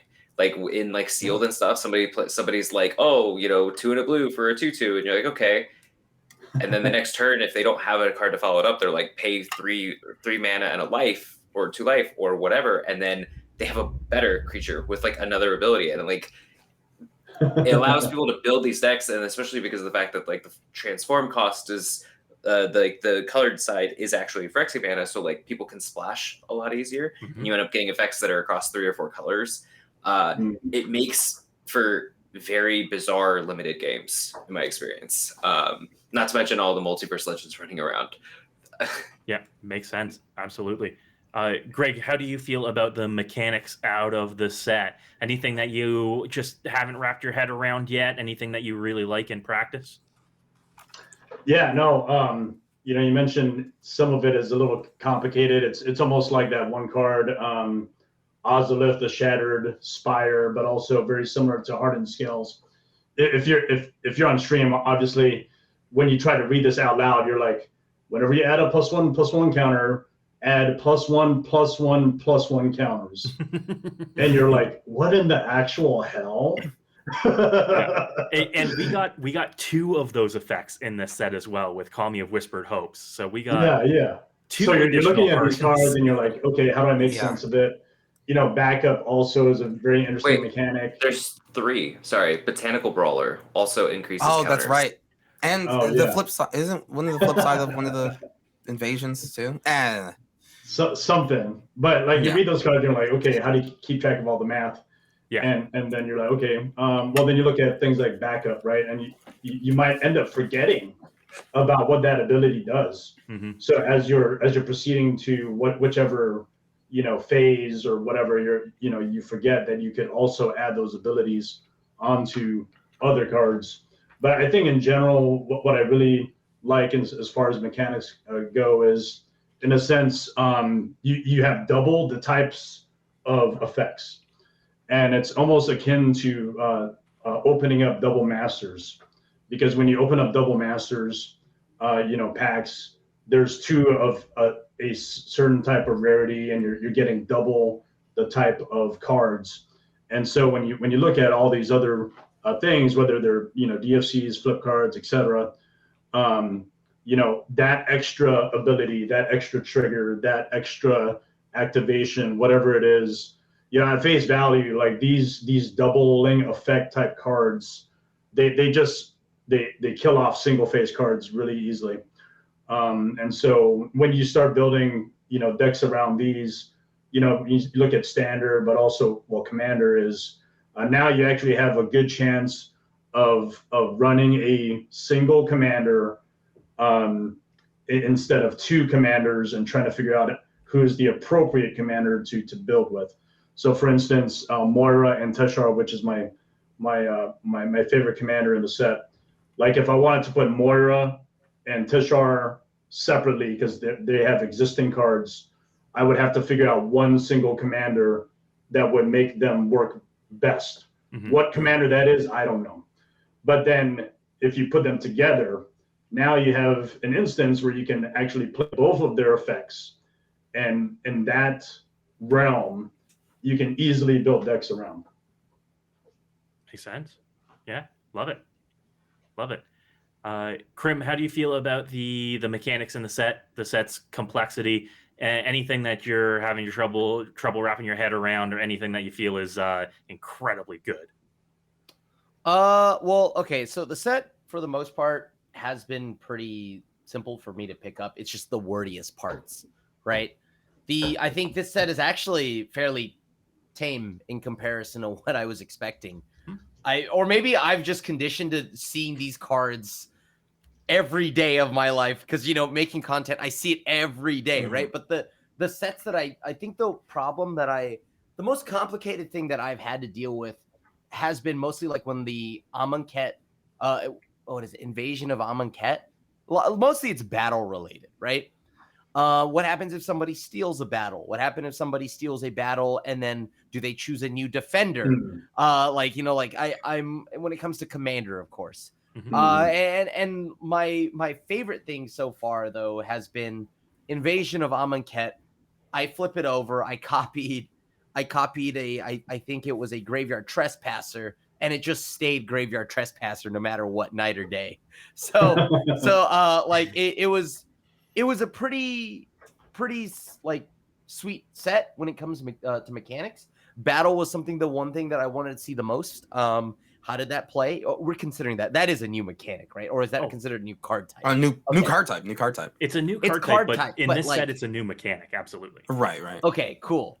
So I'm happy to see the return of Convoke. I'm happy to see Convoke not just be in green. Seeing like Convoke come across like the board here, like in obviously Stoke the Flames was something that had happened before, but green red they usually have Convoke, yada yada yada. But seeing it on a kick-ass card in standard back in it was 2013 or whenever. I remember that. Blessed. But I ended up finding cards being really good that had Convoke, like Artistic Refusal. My stream watched me play a bird deck that used a bunch of draft like commons and uncommons, and then just like produce a ton of birds, go super wide, get a critical mass of 1-drops, and this is just straight up a free counter spell, right? Like between this and all the battles, like battles I've yet to see actually be. It's not like how Planeswalkers were, right? Right. When Planeswalkers just came out, that was wild, right? Like that took the world by storm. How did you deal with it? The problem still is, when is it ever correct to attack a battle? And when is it and just hitting your face, right? Like the problem is a lot of these battles have really high defense costs. So I've found them overall mostly kind of weak. The best ones are like so far Invasion of Gobakon. I thought that one's been like, yeah, that one is cracked. I think Invasion of Fiora, Invasion of Fiora is one that I love in Commander. If we're breaking it down on which battles I think are the best, Invasion of Gobakon or whatever is the best 1v1 like battle by far, in my opinion. And then you have like Invasion of Fiora, which is probably my favorite battle in Commander. Or by the way, I call it Fiora now, but I've been calling it Florida because let's be real here. Ever since spoiler season, I think one of the best things that Saffron Olive and I, we do our top 10s of standard, right? So we put this in there, and he put Battle for Fiona or Floria, and then I just put it as Florida. And it wasn't until about this past weekend where I casted it a ton of times where it's finally, it is Fiona, right? Fiora. Okay, whatever. It's not Florida. The point here is it is not Battle Invasion of Florida. So those are probably by far my favorite battles. And another standout is actually going to be Breach the Multiverse. I think Breach the Multiverse is a card that is for Commander. I'm talking good. about. It is so good. It is so underrated, and it's $2. I went out and I bought a ton of these because it's just so good. Oh, that one. Breach the Multiverse is an overperformer along with Sunfall and Fairy Mastermind and Sea Double. These are the four cards that are, when I'm talking about in Commander, they are bread and butter. They are cheap now. This isn't like, hashtag like MTG finance with me because, I wouldn't trust me on that. But I will say that from the games that I've been playing. All those copies you're hoarding, you're gonna triple up. That's right. You? This is not me trying to spike my own pickup. Your green screen's gonna fall down behind you, and it's just piles of Fairy Masterminds. A secret lair with your face on it and everything. That's You're like, so weird. Oh my god, how did we get here? No, it's a great card. It is. I promise you this though. Those four cards that I mentioned are so dirt cheap right now that like it is actually, you are losing money and time by not buying those cards. Sea Double and whatever, Fairy Mastermind, Breach the Multiverse, and Sunfall. Those four cards are houses. Like legitimately, Fairy Mastermind is so good. It is so good in any kind of deck that wants I had somebody play Phyrexian Arena, and they were always. I had a Phyrexian Arena. You know what I mean? and when someone does the activated ability of Fairy Mastermind, 3 and a blue to each player draws a card. First off, politics wise, everybody loves this card, right? Everybody loves Party Jace in Commander. Why? Because everyone can draw cards. Most of the time, people let Jace Bellerin sit around. Fairy Mastermind, same deal, except for me, because everybody knows that if I have anything, I can't have anything. But that's fair. That's fair. That is fair. Now, and then Sea Double, wow, this card is so good. It is 2 blue, and it can't be copied. Choose one. If an opponent has 8 or more cards in their graveyard, you may choose both. Copy target spell, you may choose one new target you may choose new targets for the copy, or create a token that's a copy of target creature. This card, at the very least, holy cow, like if you like a clone deck, you can clone anything. If you want to copy any spell on the stack and get a creature, wow, this is a late game spell for 4 mana. This is a late game spell for 4 mana. It is absurd. It's correct. I love everything about this card. So yeah, and Breach the Multiverse is just like everybody's bombs are your bombs. Except for, as I say that, I might have had what is historically the worst Breach the Multiverse of all time. where it was a table full You of whiffed? yeah, well, it's On two 4 people had no creatures or planeswalkers. They were all Oof. spells. And Oh, then God. the only creatures I hit was my 1/1 rogue and then a disciple of Bolas to sacrifice itself. And I'm like, wow, Oh, God. that was whack. That was whack. Draw 1 But card. in the outside of its worst case scenarios, I'm sorry. It doesn't even exile itself. It doesn't even exile itself. You get to do it again. So yeah, so this format or this set has not made a splash in Standard. It's definitely made waves for me in Commander. Nice. Breach the Multiverse has got to be in the Gyruda deck that you have, Chris. Oh yeah. Absolutely. If I'm looking to get my own clones back, yeah, 100%. Oh, right? C double can actually benefit you because it's also even. Hell yeah, Already in both the deck. cards. Yes. Already on it. Yeah. Already on it. Kuro, we haven't had your opinion. How do you feel about the complexity of the set, the mechanics, any ones that you're particularly looking forward to? I agree with Primer. Like, it's less wordy like versus Kamigawa, right? And like kind of other recent sets where it's just like it feels very Yu-Gi-Oh, where like the whole explanation is like on the card and you gotta kind of like parse that out. However, I see this set as being like more confusing because of in the background, like having a new permanent type that someone else has to defend, and then like the change with clones and incubate, like, you know, because of the flipping and incubate, it's like it's made the game more confusing somehow because of the rules behind it, you know. We've been going back and forth in chat I've about seen the rules here too. So yeah. But I think it's really cool. Like a set like this, I mean, lore wise, where you're getting like, you know, character and character together doing stuff like that should be great for Commander. Right? It more so than almost any format, in my opinion. Right? It's like you have many partners, which is fantastic. It's the whole multiverse is being attacked by someone. We better see some heavy hitters, right, from each plane, which we didn't always see, but but in terms of like the mechanics, I like battles. I think a lot of them are like way weaker than they need to be. I mean, it's the first time we're seeing these battles. It is. So I wouldn't blame them for taking a soft touch when it comes to how do these work. It's just, but I kind of compare them to, say, like, again, Endgame or whatever, with the Planeswalkers, right? It's like you get your mythics, your rares, and your uncommon walkers, right? And those walkers, you can find a deck of some kind that would use any of them, right? Like Narset, that was uncommon blue, and that could go anywhere. There's not an uncommon invasion that fits like the same, like can kind of just be anywhere as Narset.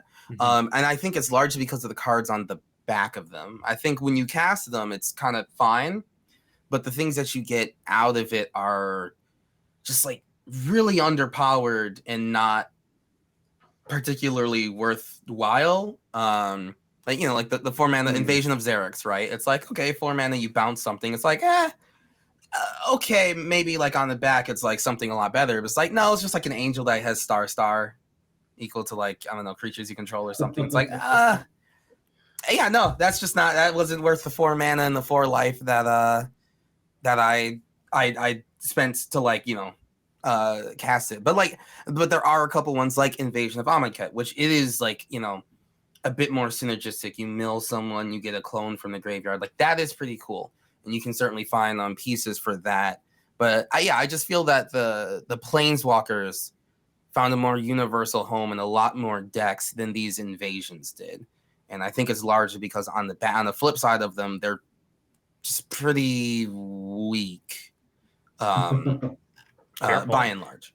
Yeah, and I think because this is the first time we're seeing battles, they really want to judge how they're played out first. So I'd imagine they haven't gone as powerful as they can. Oh, of course not. But it is a bit disappointing because it is like the Invasion of Dominaria was an uncommon that gets you a Sarah Angel. I mean, as far as lore goes, No. I mean, Jesus, like this is Dominaria, right? Like, remember when Shieldred personally went to Dominaria and wrecked stuff?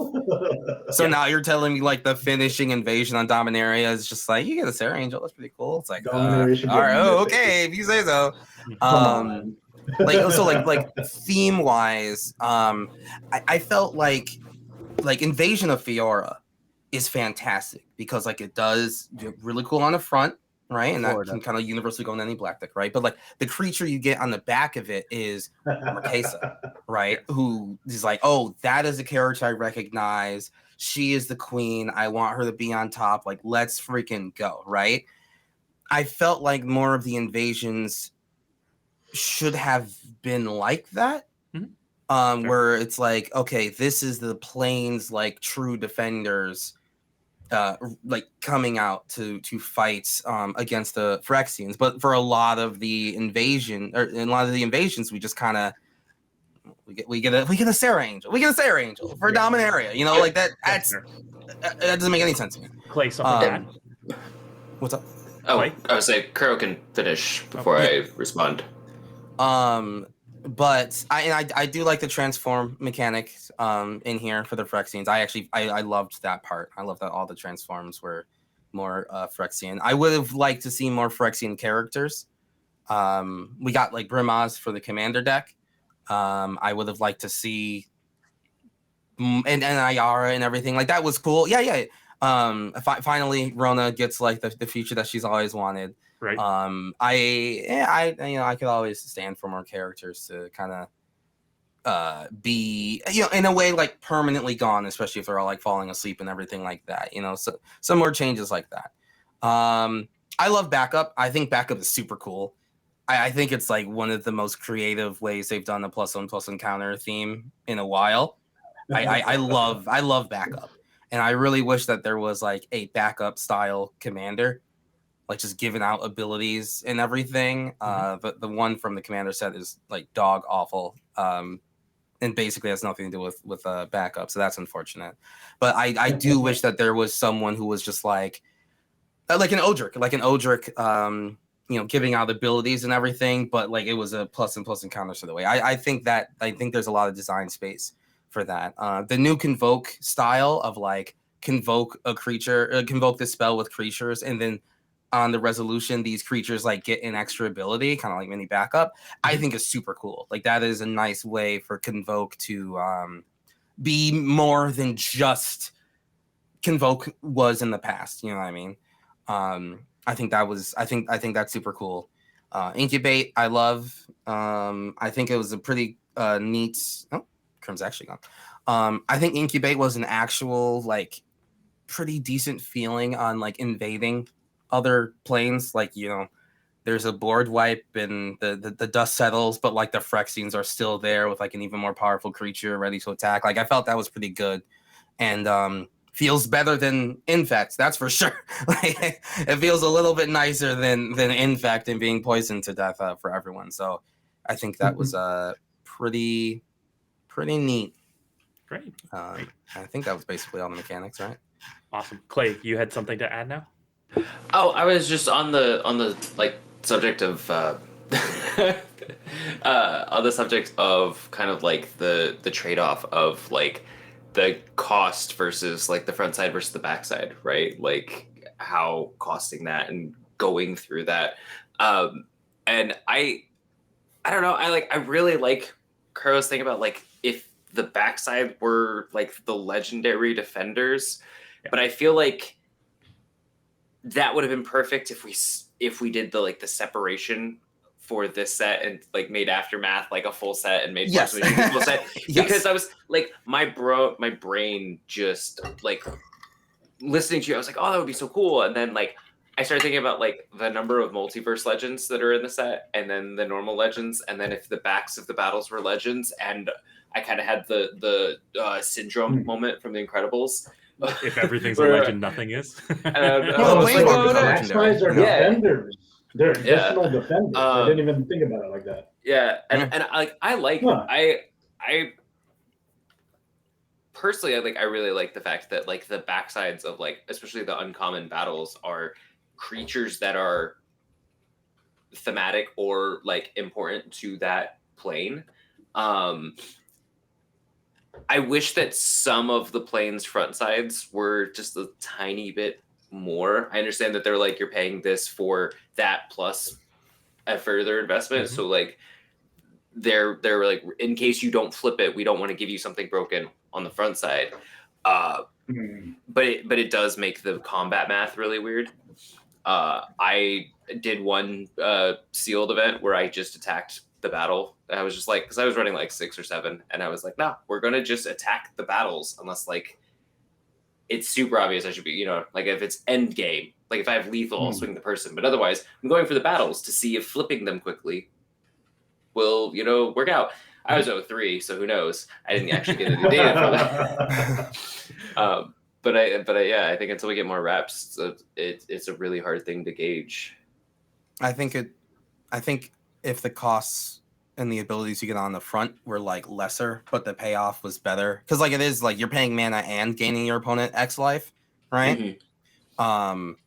To make your opponent like want to defend it more would have been, and you would have done that by having like a kind of a better thing on the backside. Yeah, incentivizing them to not attack you, because like if it's something much better on the backside, they're going to want to defend it.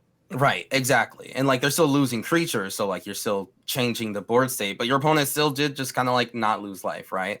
I wish the backsides, were something more worth going towards in multiple formats versus kind of like just the limited variety. Yeah. I don't need them all to be gabagools, but it would have been a lot nicer. Great. I think the Gabagool one, the reason why it's so good is it only takes 3. It only takes 3 damage, right? So none of the other ones actually like outside of the dragon one, it's like a lot of work to flip. Right. So right. Yeah, I don't know. They did. This is definitely them. Like I think playing it safe, right? Like we had energy. Safe. We had all these other things that were absurdly busted as a resource or a new mechanic. They had Jace the Mind Sculptor when eventually after Lorwyn. So they needed to play it safe, as there are very few things that interact with them right now outside of like Void Ren. So, and keep in mind that there are subtypes to these battles. We're going to see different kinds of battles in future sets too. Like instead of a siege, we could see an aggressive one where maybe you defend this or whatever it might be, and it's got an enchantment-like effect that gives you a benefit to incentivize your opponent to attack. Kind of like what's that land from Mirrodin? Battle Zone. Where it's like Warzone, I think it's called. Right. So it's like you want to defend it because you don't want your opponents to get it. That would be, I mean, I'm sure. I'm sure there will be like, even for Eldraine, it might be like, castle, blah, blah, blah. And like, the 2 factions are fighting over and whoever dealt damage last and all that. Yeah. Exactly. We might be seeing these, and it's very interesting that there's a lot of design space around these for sure. I think that this is just the first time we're seeing these sieges, and they did really play it safe with them. We'll see more in the future without a doubt. Before, if I could do one more funny thing, I just remembered this earlier today, talking about Kuro's idea of like, having legends on the back. Not once, but twice, I forgot that the backside of Invasion of Kaladesh is legendary. And so I legend ruled myself twice. That's funny. Which is very funny when you attack, because I was like, Invasion of Kaladesh into Invasion of Kaladesh, use Aether Wing, swing the other one. I was like, I'm going to have multiple flyers. We're 4/4s. Let's go. It flips. Oops. And then I sacked it, and I was like, oh. Yeah. Back to state base effects. Right. Yeah. So we'll have to have a little thing on the front to be like a reminder. The backside is legendary. Right. Perfect. So just a reminder to everybody in chat, as we are approaching close to the end of the roundtable, we are going to be doing Q&A in a couple of minutes too. If you do have any questions, redeem the Ask a Question point redemption for just a single point to highlight it so that we know to answer your questions towards the end of stream. And you can still donate. We are going to be doing a draw at the end of the stream for prizes as well. Donate in $5 increments to be entered. We have raised $585 so far. We have smashed our initial goals. Thank you, everybody, for ensuring that we can support the Trevor Project, a fantastic cause. All right, panel, a few more questions before we get to our Q&A. I want to touch on Multiverse Legends first. How do we feel about reprinting a few of these iconic, quote-unquote, legends from Magic's history in this set? Do you think it's cool to get them, especially in like their plane-specific special frames here? What are some of your favorites, and which ones are you most happiest to see reprinted? Kuro, yeah, go ahead. They're fantastic. It's awesome. Like it's just sweet. I mean, it's just extra cards, right? So they didn't take the slot of anything in there. I think it's great, especially for sets that don't have those new treatments. Ever since they came out, it's really good to see characters from that plane. Especially, and like I hope they don't like get reprinted again like anytime soon. You know, like when we go back to Theros, I don't want to see the exact same Atris Oracle of Half Truths in another art, right? Because it's just like, God, all right, like calm it down, right? But it is good to see kind of like these more iconic cards. Reprints are always nice, you know. It's like a Trek Separator's voice, having a reprint for that is great. Skithrix, you know, it's just like that. You know, Skithrix deserves to have a Phyrexian treatment. Let's get it. Yeah, there you go. There it is. There it is. Having that sort of treatment, and especially for cards that needed updated text. So like Skithrix needed to have Phyrexian on him. The companion cards now have the companion mechanic accurately on it as well, which is yes, Brunaclad, yep. And Phyrexian mirror that he makes. The companions having the correct card text is always fantastic. And other than Amonkhet, which that Emodi, Celebrant of Bounty, that text is messed up and wrong. But it is what it is. But yeah, I think it's great to just like get these new prints of these characters. So if you like them, you have a very nice, pretty commander for you. If you don't, whatever. I've replaced like 3 of my printings of my commanders. So. But yeah, just don't ever don't print them again, because then it would just be a waste of our time. Like do not print Finn the Fangbearer again when we go back to Kaladesh in the exact same thing, because then it's just like, okay, you're really just kind of milking it. But other than that, I think it's fantastic. I mean, who would hate these? Who would hate these? Right, Greg, how do you feel? Some well-needed reprints of these legends, or what? So I'll agree with Kuro, primarily because I'm an alters art enthusiast, and I always am a fan of new art. But I think, in a sense, if you look at the full spread of all the ones that were reprinted, there's a disproportionate per plane number of cards depending on what you're looking at. So Ikoria got hooked up. Right. Ikoria got hooked up. Yeah. Amonkhet didn't. You know, there's a few cards that essentially you're like, well, why did they reprint this? This is not very good. I mean, any number of arguments you can actually say this is probably a bad idea. But overall, I like the fact that there's alternate art. I think it's amazing. But again, I'm going to play the consumer card here as well. As I wish, and I kind of hoped that there'd be a little bit more rarity applied to these cards, because when you start opening set booster boxes and you get basically one of the Multiverse Legends cards, you're like, damn, this is really cool. You know, you feel like you open a Kaladesh Invention, or you feel like you pulled an Amonkhet Invocation, but then you go back in and you look at the values of these cards and you're like, this really isn't worth anything. Yeah. Damn it. And so, that's my 2 cents on that. Is consumer-wise, not very great, but on the alternate art side, I think it's awesome.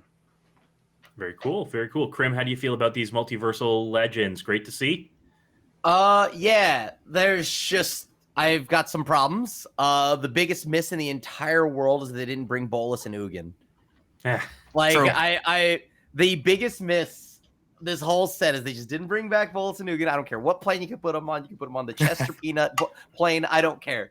Like the point here is I just wish Bolus came back out of the meditation realm.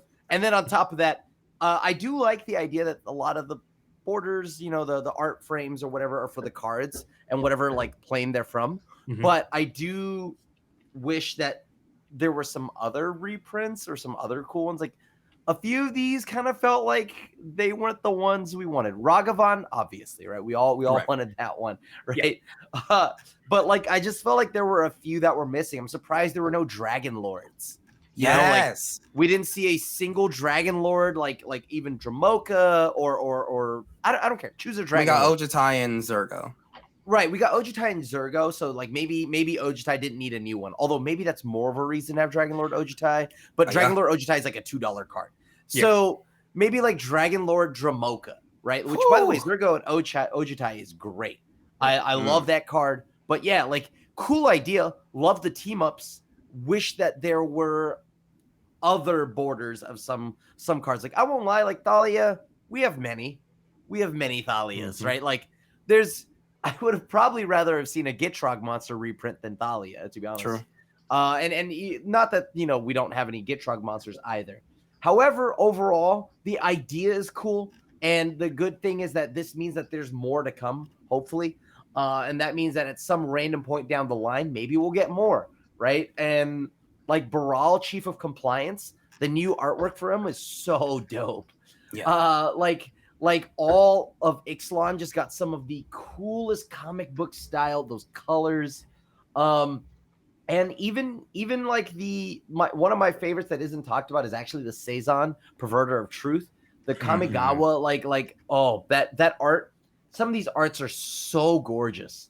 That Seizon, Perverter of Truth, though, specifically is one that I love dearly. And so yeah, I just want more. I want more of these. So the idea is cool. Some of the cards they chose were kind of whack. Like why Anafenza, Kintree Spirit, and not the Abzan Anafenza? True.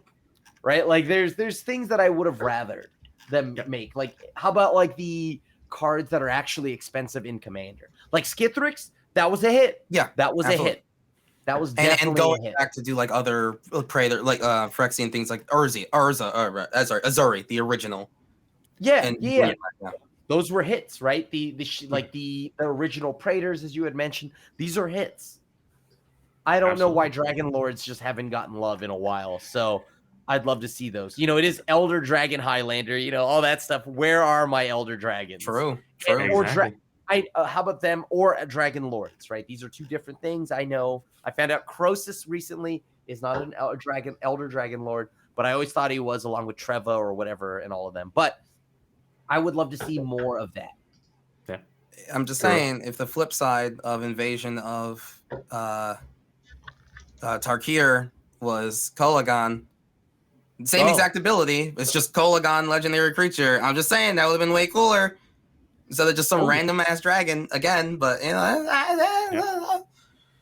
yeah, I mean, that's fair. That's fair.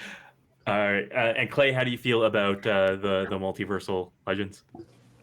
I mean, so I kind of always figured this was coming, right? When we, having done the Kaladesh Inventions and then having done the Mystical Archive, it's clear we're going through different card types, and so then, when will creatures be coming?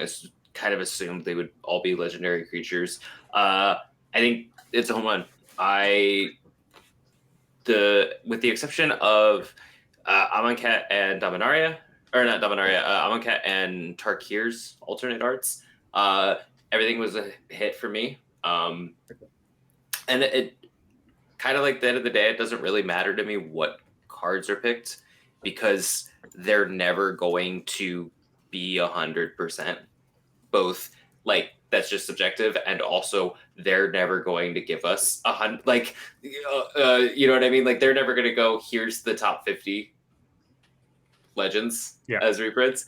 So it's like, you know, so for me, like that, though, that doesn't matter. Are there legends that I would have liked to have seen instead of some of them? Sure. I will say that this is, especially in comparison to like Strixhaven, for example, limited, the multiverse legends are very impactful on the limited, and I don't know how everybody is opening the original Praetors, but I lose to Vorinclex and Shieldred on a daily basis. I see people against that. Like, I don't know how every person is getting them, and I don't know where I'm sitting wrong in the pod to get there. But I think they're absolutely a smash hit. I would love to see them continue to do these treatments. And you know, Greg made the point about like feels bad if you are if you're buying packs and you are opening cards from an economic perspective, and your goal is to like come out ahead. I didn't realize how cheap until I was sitting here looking at it while we were talking. A bunch of the companions and of these different arts are, and like for somebody who has a very, very, very, very limited Magic budget, I'm gonna have a TCG cart at the end of this night with the new Amori and the new and a bunch of these multiverse legends that are just beautiful arts of cards that I really enjoy and would like to have, and not have to spend the kind of money that would have kept me from, you know, touching one of them in years past. So it's an interesting contrast. Yeah, the availability going up on some of these legends is only a good thing for Commander as a format, in my opinion.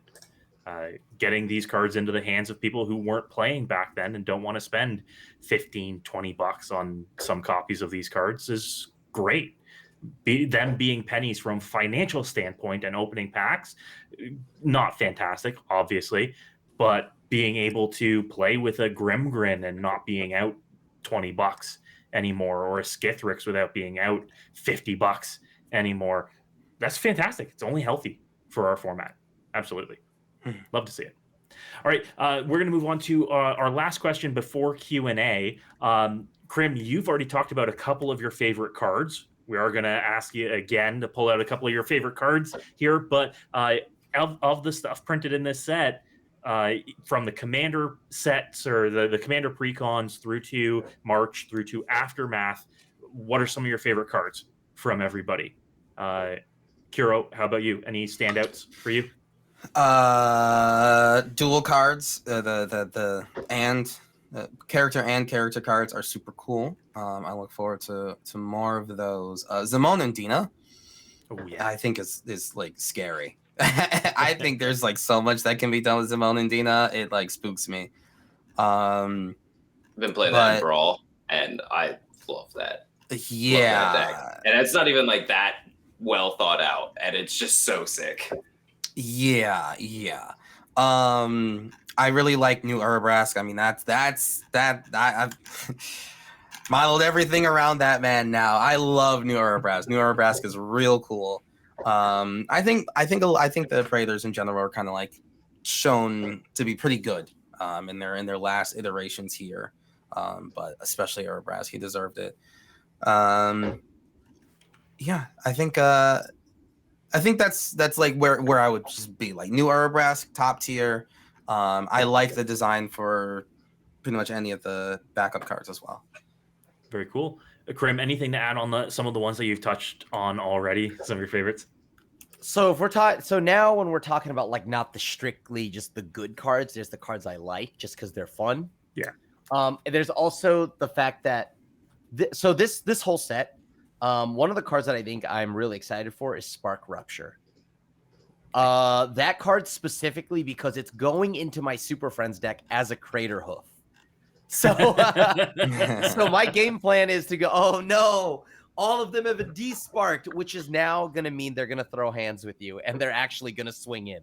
And I've already made a video on it on MTG Goldfish, and I've gotten more people than I probably should have. Like the one thing about it was like, hey, aggro decks, they can just go right past your Planeswalker and hit you, maybe. Well, not if my Planeswalker blocks them now. So like, I think that this whole set has brought a lot to Magic when it comes to design space. The talent cycle, one of the coolest things.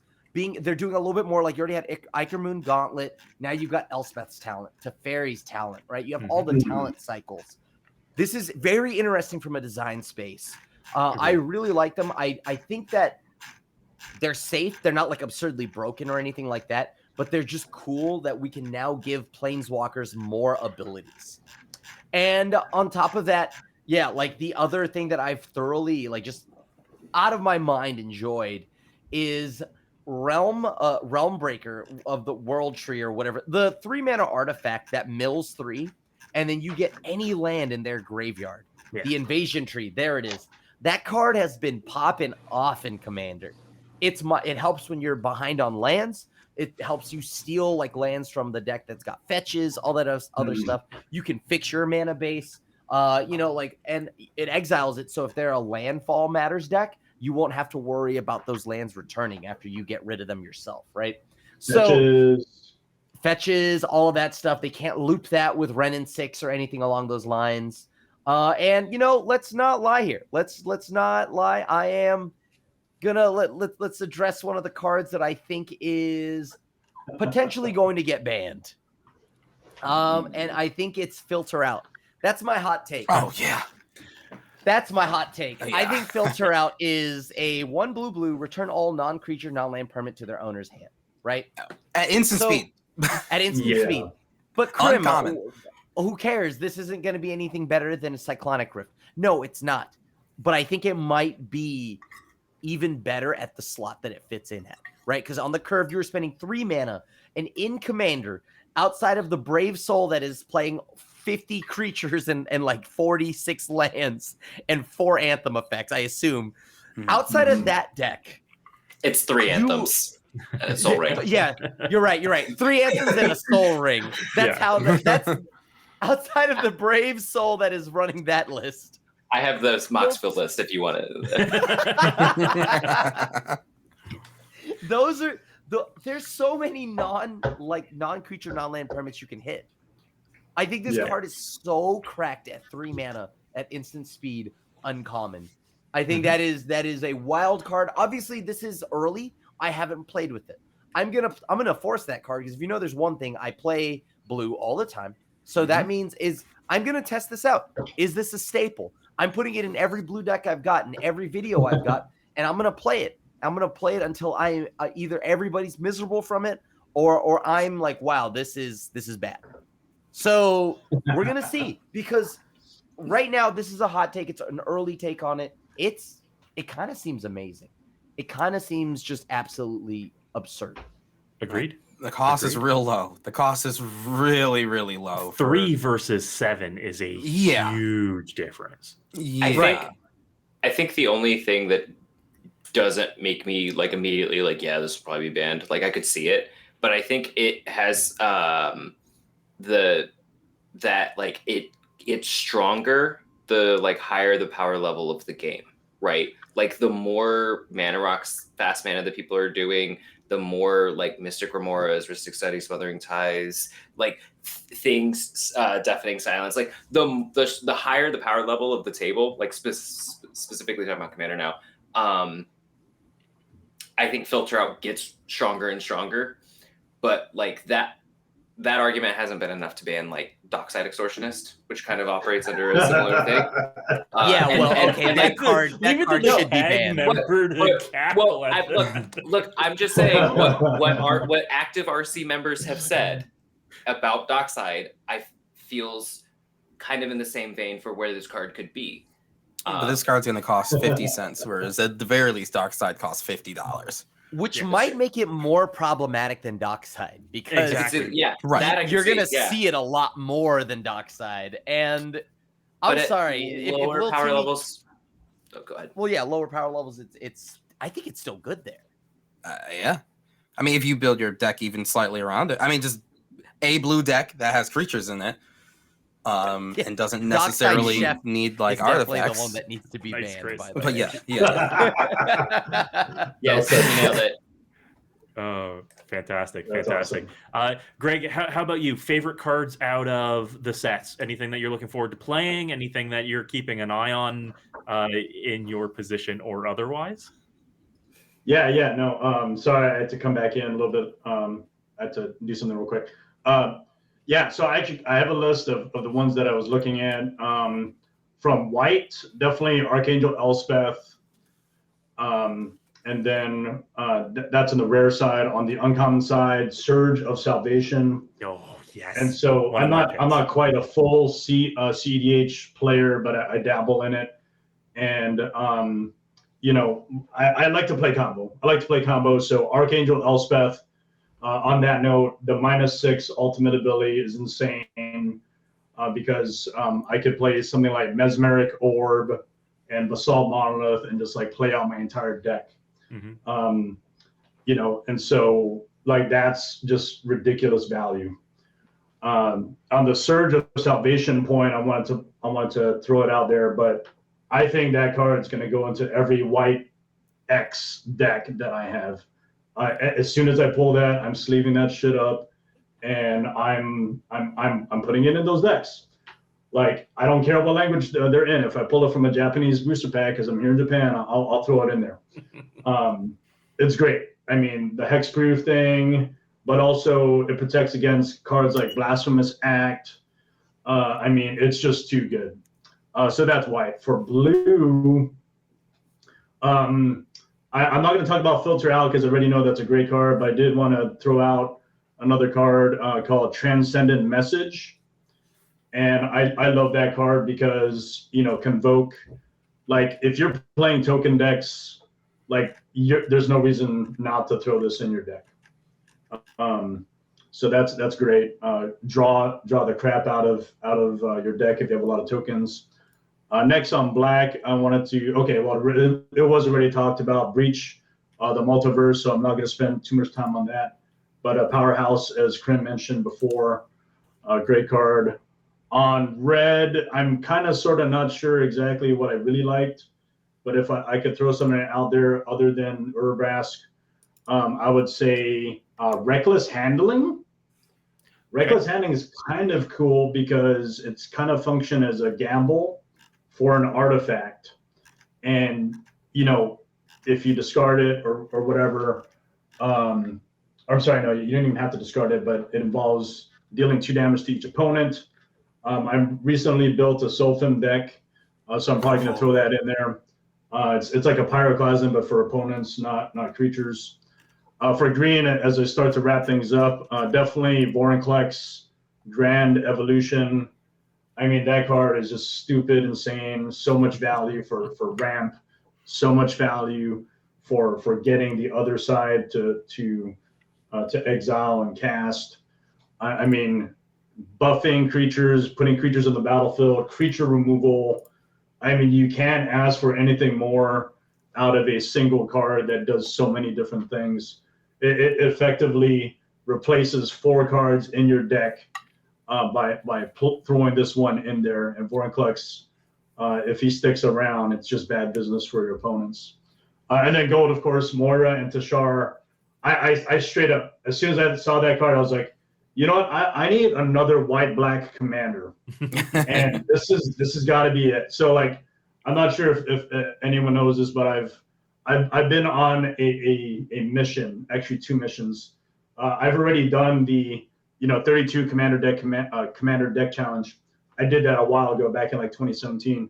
But I challenged myself. I was like, you know what? I want to build another series of 32 decks again, but I need to then start building commanders in the alphabet of first names. So like as long as I could get all 26 of the alphabet, but on a second iteration of the 32 deck challenge, then I'm good to go. I love that card. It's amazing. Nice. Fantastic. Some good picks in there. Clay, how about you? So first off, because I love WUBRG, Invasion of Alara. I have been messing around with my specifically, like, the front side is cool, whatever, it doesn't matter. It's the back side that actually this is about. So the Awaken the Maelstrom. So I've been messing around with this in my the Emergency Storm deck that I play in Historic Explorer, everything on Arena. And so I'm up to 9 copies of Thousand Year Storm for Awaken the Maelstrom. And so at that point, I kind of wasting it because it's not really good. It's overkill, but it's super fun. I love the battles. I love the 5 color, anything that's Wooburg. I love the challenge of getting it out. The fact that, like, you just get so many different things for this card. It's hilarious.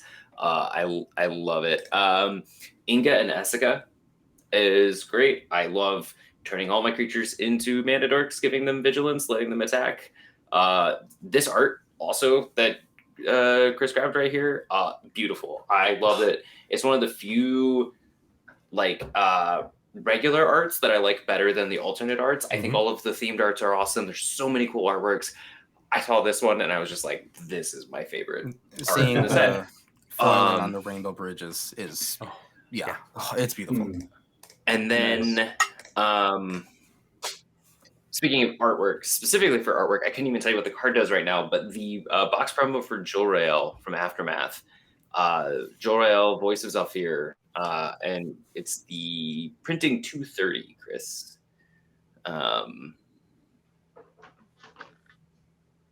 It's the box, buy a box promo or whatever it is.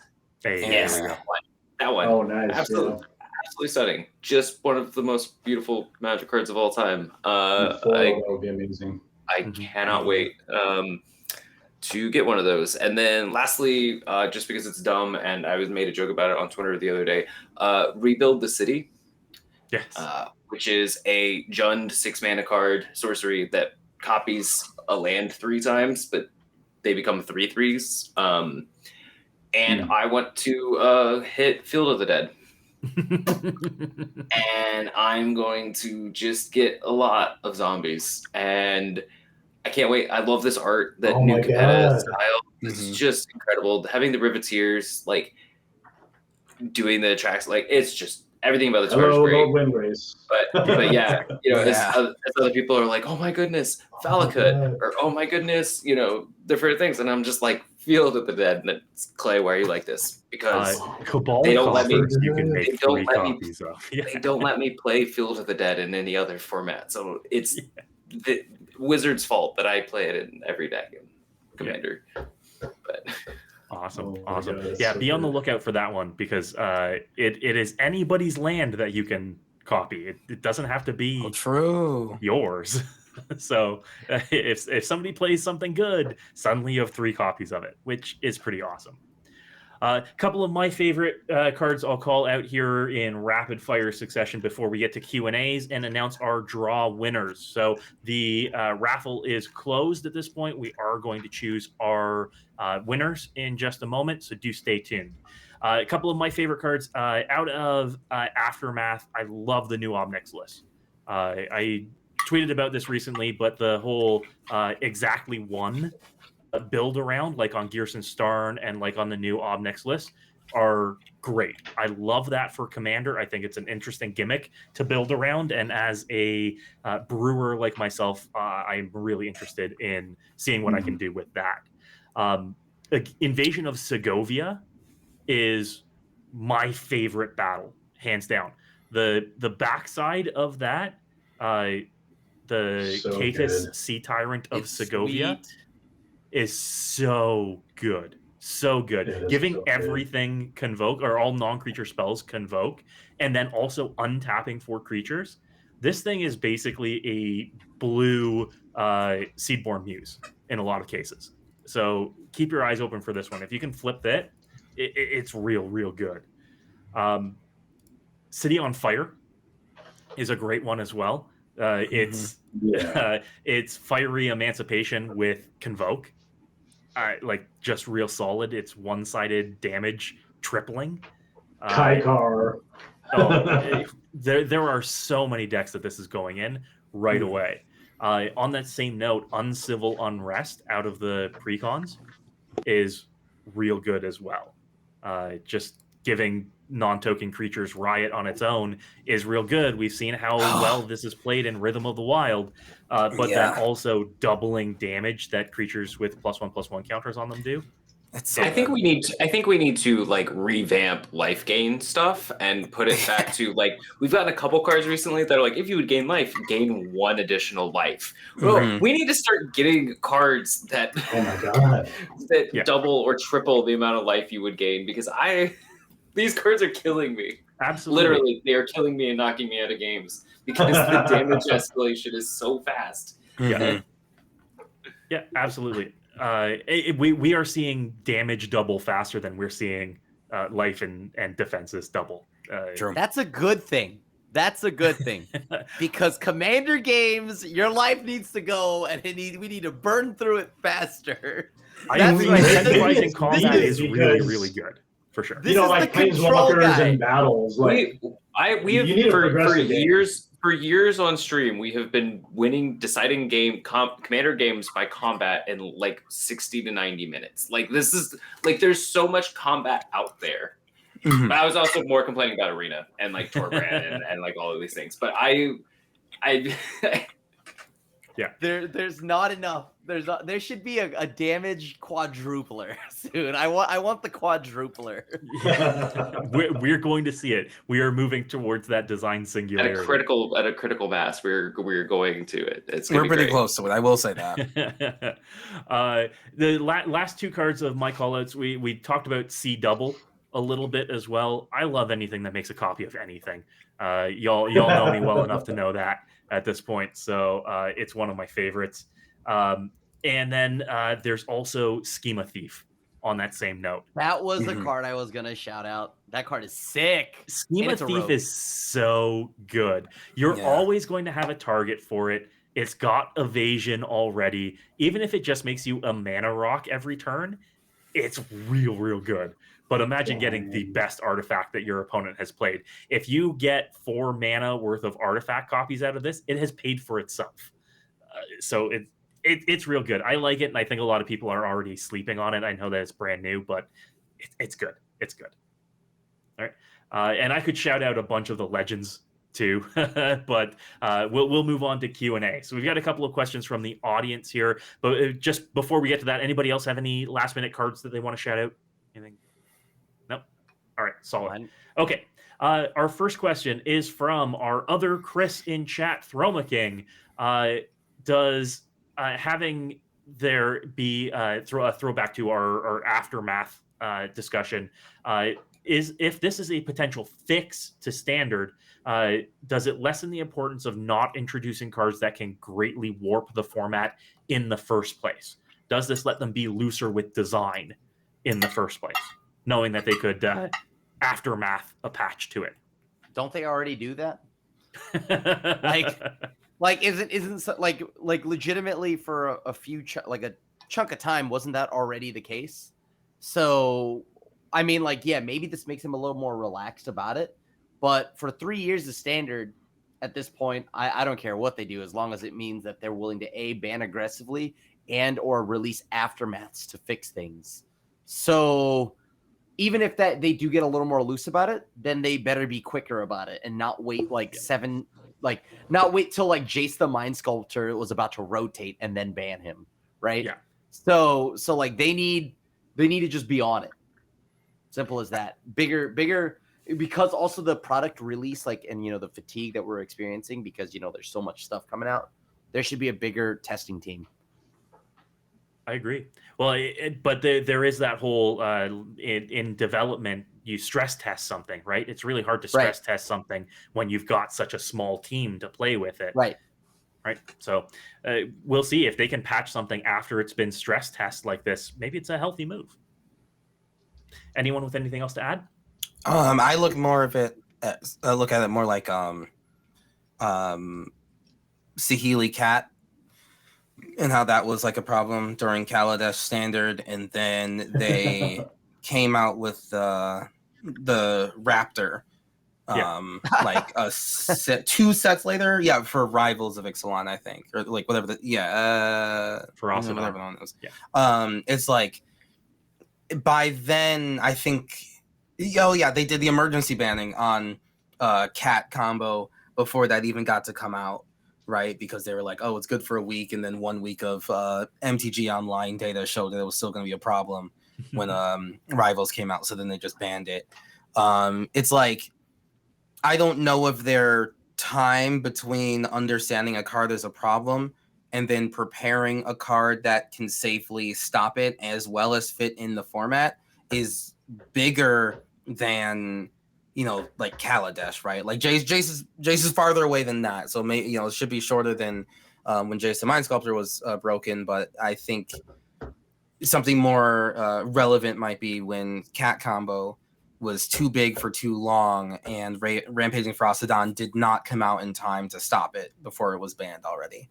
So I just don't know if an Aftermath set would be able to bring that Rampaging Frostodon forward sooner, if they can't predict the problem in the first place.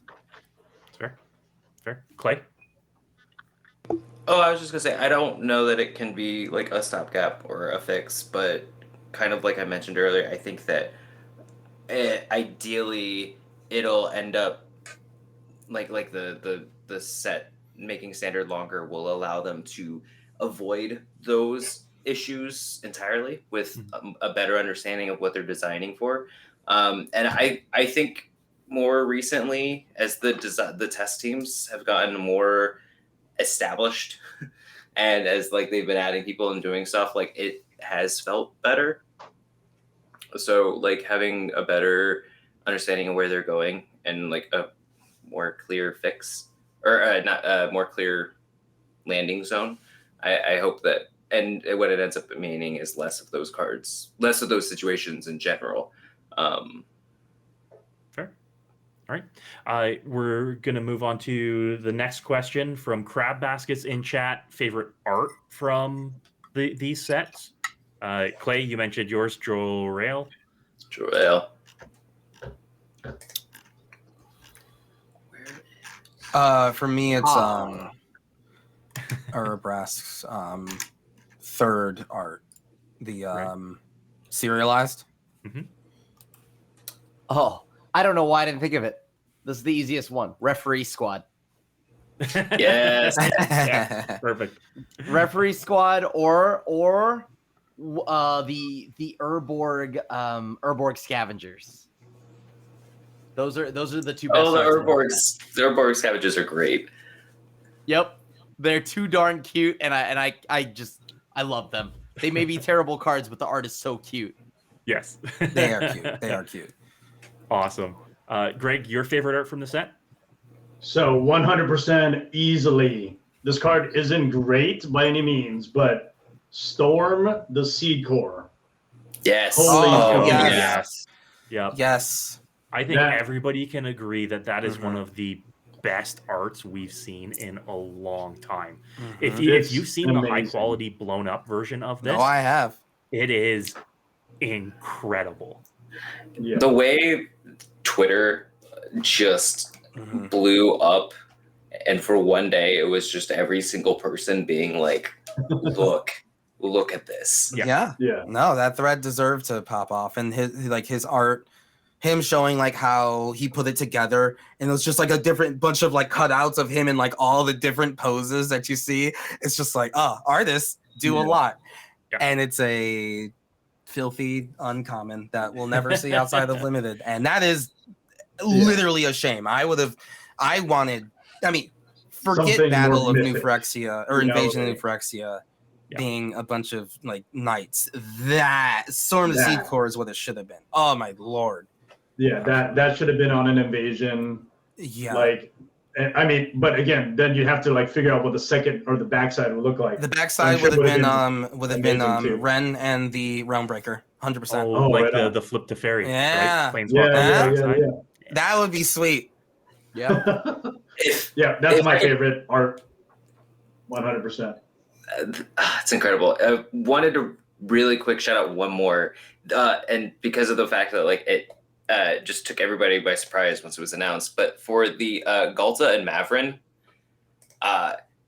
the gold coin, Inquisition coin one, I think this style is super, super cool. I love the card art. I love all of that.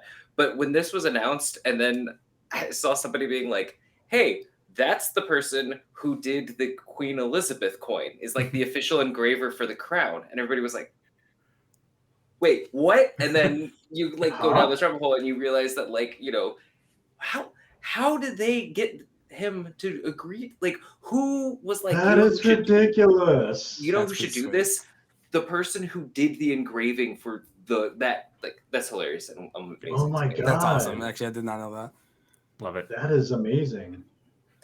Awesome. I personally love some of the arts on some of the multiversal legends. I think the statue style on the Kaladesh legends is great, and I really like already the oil spill or like Ichor arts from Phyrexian Plane, like Skithrix or like Brutaclad. Those arts are some of my favorite, and I am absolutely in love with this Zada Hedron Grinder art too. The Zendikar alt style, like the Mina and Den one, anything that's in that art style is just so cool to me. This has no right to go this hard, and it goes hard. And it goes that hard. Yeah. Okay.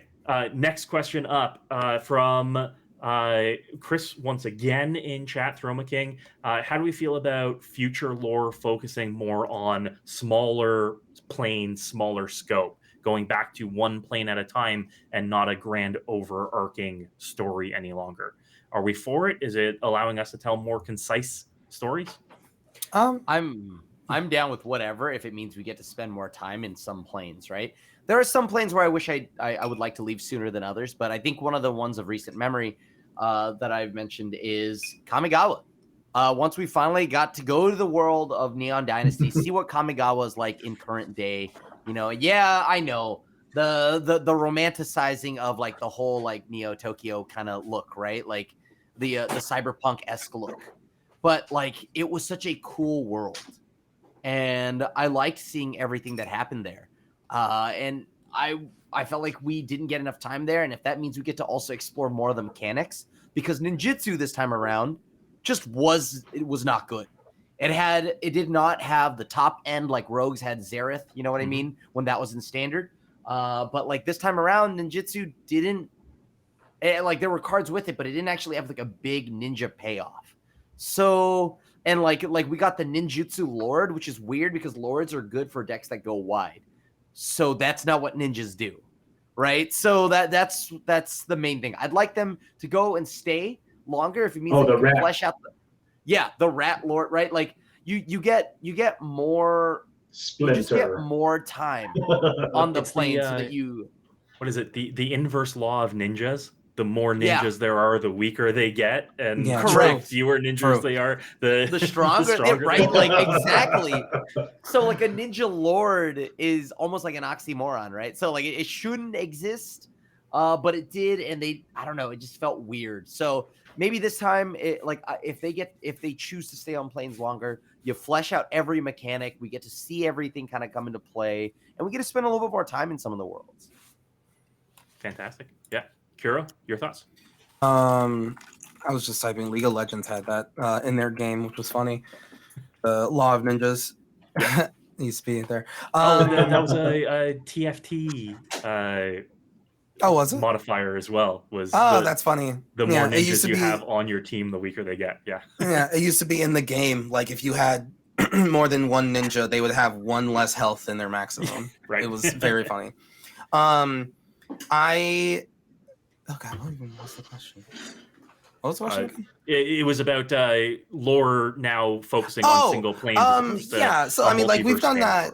We've done that for the majority of Magic's existence, right? And even like after War of the Spark, it was like, okay, let's go to this plane here, and we're just chilling, right? And then chilled for like a couple planes, and then like we see Vorinclex, right? And even then, I was just like, you see Vorinclex, and there's something brewing in the background, but it was still very much about call time, right? Like Foreign Eclipse don't really take too much stake in that. And then Jinkataxis, that was, Kamigawa definitely had like Jinkataxis be more into it as like the primary villain and everything. Probably took a bit more of the stage than the goings on of Kaladesh, which is its own problem. But that was also like a big ramping up in the story because it's like, oh, we can complete Planeswalkers now, so that that's pretty important. Urabrask had dick all to do with Capenna, like at all. Like he basically wasn't there. It meant nothing. But isn't that the Urabrask way? That is the Urabrask way. To be extremely irrelevant. So Yeah. Capenna had it good, right? Capenna had it good. Capenna had it real good. Their war boss families were actually worse. Yes, 100%, 100%. Ob Nixilis did more on Capenna than Urabrask did, and he's Ob Nixilis. And then like Shieldred, right? I mean, like for Dominaria, it's like that wasn't like a new plane. That was the 12th return there, and Shieldred kicking ass is like great. Like that's actually like more newer. So that was great. And then the Praetors and all that.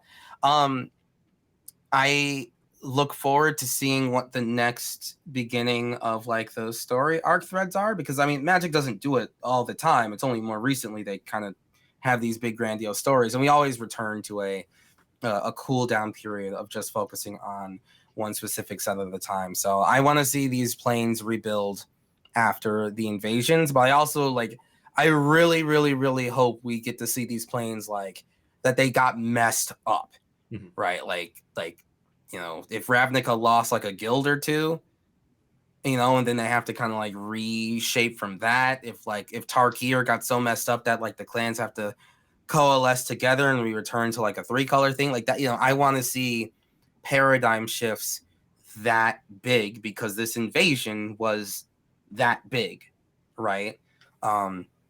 So yes, focus on Eldraine when we get there, but I really, really hope like Eldraine is like barely recognizable from the first time we went there, because of you got invaded by aliens, that you don't really just go to normal after that. Yeah, perfect. Greg, how do you feel about potentially bringing story back to consolidated, tight storytelling as opposed to overarching narrative? Yeah, no, I think it's interesting, bringing everything back to kind of, where it needs to be. But I did want to say, slightly off topic, but a little related, is the whole thing about multiverses and going over into different planes. And people are always like, oh yeah, let's go back to Kamigawa, or oh yeah, let's maybe go back to Lauren. Let's try and do that. But one of the things that I've seen so far is at first, you saw some crossovers that kind of looked funky, like The Walking Dead. That rose a big uproar. And when you start thinking about crossovers, you're like, okay, well, what plane are we going to go into next? New Capenna was weird as hell, to be honest, because you're like, what the heck is this? But then you look at our variants and you look at all the number of things that people, they have a niche about, and then they're like, you know what, it's not so bad anymore. And so Magic, the way it was, and now it's what has become, is definitely a lot different than back in 1994 when I first played. And you're like, Dominaria is no longer the plane that we care about. It's everywhere else, and it just happens to be that in these different places there's just different things going on. Awesome. Clay, your thoughts about bringing it back? Yeah, I'm ready for it for a period of time. Let's look at one plane. Just like Kuro said, let's look at one plane at a time, but through the lens of how each plane is recovering and rebuilding, right? Yeah. One of my favorite things in this last run of stories was getting the flavor from each plane, right? And the different ways that they responded to the Phyrexians, the different ways that they responded to Crisis. Let's dive deep in, look at, and it sounds like that's the first thing with Eldraine. All right, they survive, but there is lingering shit how are we going to handle this? Right? Yeah. At what cost? And so I'm just excited to go back, zoom, hopefully dial all the way into these planes. And I'm totally cool if we get some filler arcs too, where it's not the giant big bad again. Like sometimes you just face the bounce and it's cool for a little bit. Like it does. The Gatewatch Beach episode. Yeah, sometimes it's just the fact that like the car broke down and you can't get to the restaurant you want to. Like I'm excited for it. Give it some cooldown time and then start that cycle back up. Yeah. At what point do we get to the fireworks factory again and we see it ramp back up? So we're going to rapid fire the next couple of questions because we are over time. I want to be respectful of everybody's time out there. Next question, we're just going to go around, get everybody's answer. But of the Ravnica maze runners or guild leaders, which one would you like to see in a multiversal legend art? I would love to see Lazov the Multifarious in a multiversal legends art. Hands down, one of my favorite printings of a guild leader. That would have also been mine. Nice. So exactly Lazov the Multifarious, or any Lazov really, but for no specific reason because I clearly love Demir. Yeah, hands down, one of my favorites. Anybody else with an opinion? One of the maze runners, one of the guild leaders that deserve a multiversal legend? Kira? Asperia, of course. Oh, Of course. I would take more Asperia art every day of the week. Her with like the framing for Ravnica, that would be super cool. Yes, cool. There we go. Yes, my girl. Nice. Long may Clay? she reign. I think I'm on Fabine.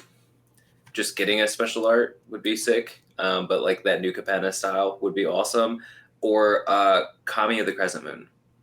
And I know that he's had an alternate art, but like new Kamigawa alt art style, like that multiverse legend, like Kami of the Crescent Moon would be awesome. Nice. Greg? I can't think of anything right now, unfortunately. It's all good. It's all good. All right. We've got a question from Crab Baskets in chat. For your existing decks, are you picking up more singles from these sets than you did from previous sets we've gotten this year or this arc so far? Like, am I spending more on singles this set than I am on the other sets, or Are there more singles that you're acquiring? Let's go with volume on this one. Are you picking up more overall cards regardless of price on these? I think personally, my answer is less. My pick list for March and Aftermath is actually a lot shorter than it is for something like All Will Be One. I have been buying, I would say, in this one, probably less. Because a lot of these recently, the recent push away from like pure control decks has made me enjoy Magic less. So the more things that allow, like the less gotcha cards. So like Opposition Agent was the last fun control card for me, right? Like I love these control cards. I love all those stuff. So as Magic shies away from that and wants to actually force me into playing stuff on my turn and my main phase one, I've enjoyed it less. So yeah, there's less cards. Gotcha. Greg, you picking up a volume of cards from this set, or is it pretty slim for your existing decks? Yeah, so what's ridiculous about this set was I was really, really looking forward to pulling the Multiverse Legends until, again, like as I mentioned, that as soon as I pulled them, they weren't as rare, so they lost value. Regardless, I did buy a bunch of boxes. I did buy a bunch of like both Japanese set boosters and collector boosters and English set boosters and all that. So needless to say, I think I have quite a bit of singles pulled from these boxes, but there are certain cards that I'm like, okay, I got to get more of those because they're great. The ones that I mentioned previously, I still need to pull a City on Fire. I didn't pull City on Fire in the English version. I want to pick that up. You know, there's a lot of other great cards. But I did want to do something kind of cool. So in Japan, when you buy these set booster boxes, you can get these really cool tokens. So I was buying it almost primarily for that purpose. And so I'm going to show it very, very quickly. Yeah, those tokens look amazing. Yeah, these tokens, Japanese hard plastic tokens. Oh, wow. I want the Thopter one so badly. They're ridiculous.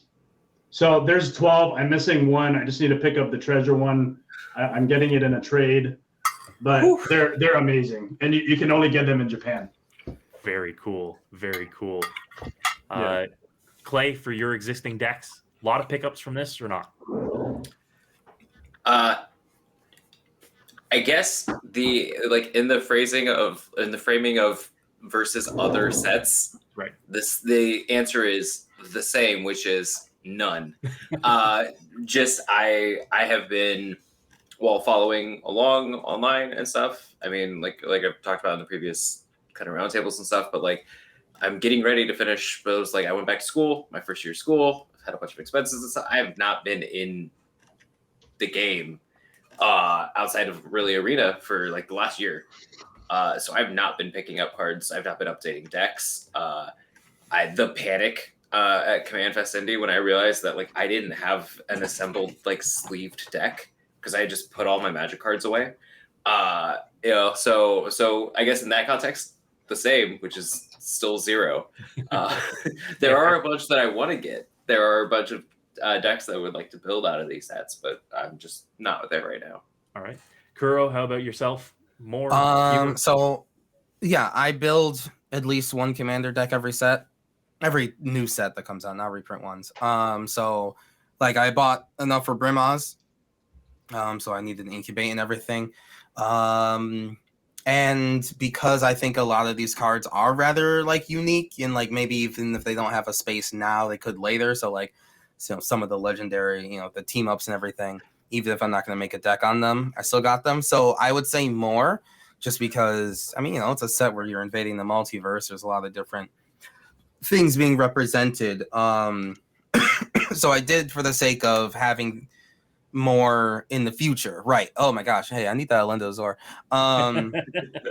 But for having like potential things in the future, yes. And I will definitely be getting, at least like one of every legendary from Aftermath, right? Because even if I'm going to make a Narset deck and we'll see, Niv Mizzet Supreme, maybe I'll need that for a 10-color deck at some point, or 5-color deck. So, and I think especially for Aftermath, like just having one of all 50 of these cards shouldn't be too hard to just, if I don't need it now, I might need them in the future. And filter outs, just gonna sell all of those immediately, obviously, because forget that. I think I agree with Prim. Filter out is, I mean, that's a lot. That's a lot for 3-mana instant speed. I don't get it, but all right. Okay, last question from the audience for our panel before we wrap things up and we give everybody a chance to once again introduce themselves, let people know where to find you. It's from DTN in chat. Since we are going back to single plane sets and we are looking at the fallout of the invasion, what planes are you most excited to visit and see the fallout on? Mirrodin. Right. Okay. Lorwyn. Lorwyn. Right, because like although the card itself is terrible, like Lorwyn did get invaded, so I just want to go back. And now I'm not talking Eldraine. I'm talking about like I'm talking like Lorwyn. Yeah. Normal Lorwyn. All right. Greg, any planes that you want to go back to see the fallout of the invasion on? Nothing really in particular, no. All right. Clay? Theros. What is the consequences of like at least, depending on how you read flavor text, like 5+ members of your pantheon being completed? Yeah. And like what I really want to go back to Kamigawa, but I don't want to like live in the consequences of Phyrexia. I just want to go back to Kamigawa and chill. But as far as the like consequences of Phyrexian invasion, I want to go to Theros. I want to see what happened there. Nice. I definitely want to see the fallout on Ravnica.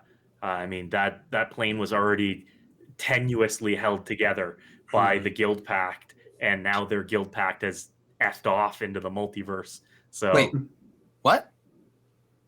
oh, Niv Mizzet sorry, is gone? not Niv Mizzet. Sorry, I was thinking Jace. Jace isn't there to Guild Pact anymore. Right. Kuro was like, I missed a very important story. Right. What do you mean? Right. Niv Mizzet's a planeswalker now? Yeah. Oh No, my God. but still, finding out what the fallout on the guilds are at this point, and the fact that the invasion of Ravnica was a colorless invasion as well, too. So we'll see. Kuro thought his lore card just got pulled. He was like, I was about to rip it up myself. Oh no. Oh, But yeah, I just perfect. want to go back to New Phyrexia and see Urabrass be the new leader of Phyrexia, because Urabrass is still alive in my heart. All right, perfect. Well, once again, before we give it back to our panelists here to introduce themselves one more time, I want to announce the winners of our prizes. We have raised $795 for the Trevor Project tonight. All of you out there absolutely rock. Thank you so much for your generous contributions. You've done an amazing thing here. Thank you, everybody. Also, Liar, I see you at that last second dono. Thank you. This does mean that we are giving away 5 pre-cons this roundtable as well. Ooh. So way to go to everybody who has donated, and a pre-congratulation to all of our winners here. The winners of the Infinitoken prize pack is Lava Spike. Congratulations. Nice. Okay. And the 5 winners of our pre-cons, please make sure we will reach out to you, but let us know which pre-con you would like from the latest set. Our winners are DMG LOL, Crab Baskets, Hey. Yeah. Throma King, let's go, Chris. Joe Cherries, Hey! and of course our big donor for the night, Missy Sylveon Silver. Woo! Thank you very much, everybody. Amazing. Thank you all once again for those incredible donations. Your generosity here is doing a lot of good. All right. And as we wrap up, I want to send it around the table one more time. Thank you to everybody. Please, one last time, let us know who you are and where we can find you. Krim, starting with yourself. Where can people find you? Hi, how you doing? Yeah, you could find me at TheAsianAvenger on Twitch, or of course all my content on MTG Goldfish, and maybe some other stuff. Thank you very much. Thank you. All right, and I'm off.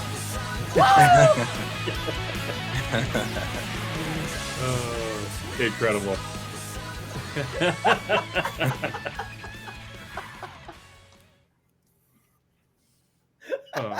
Nice.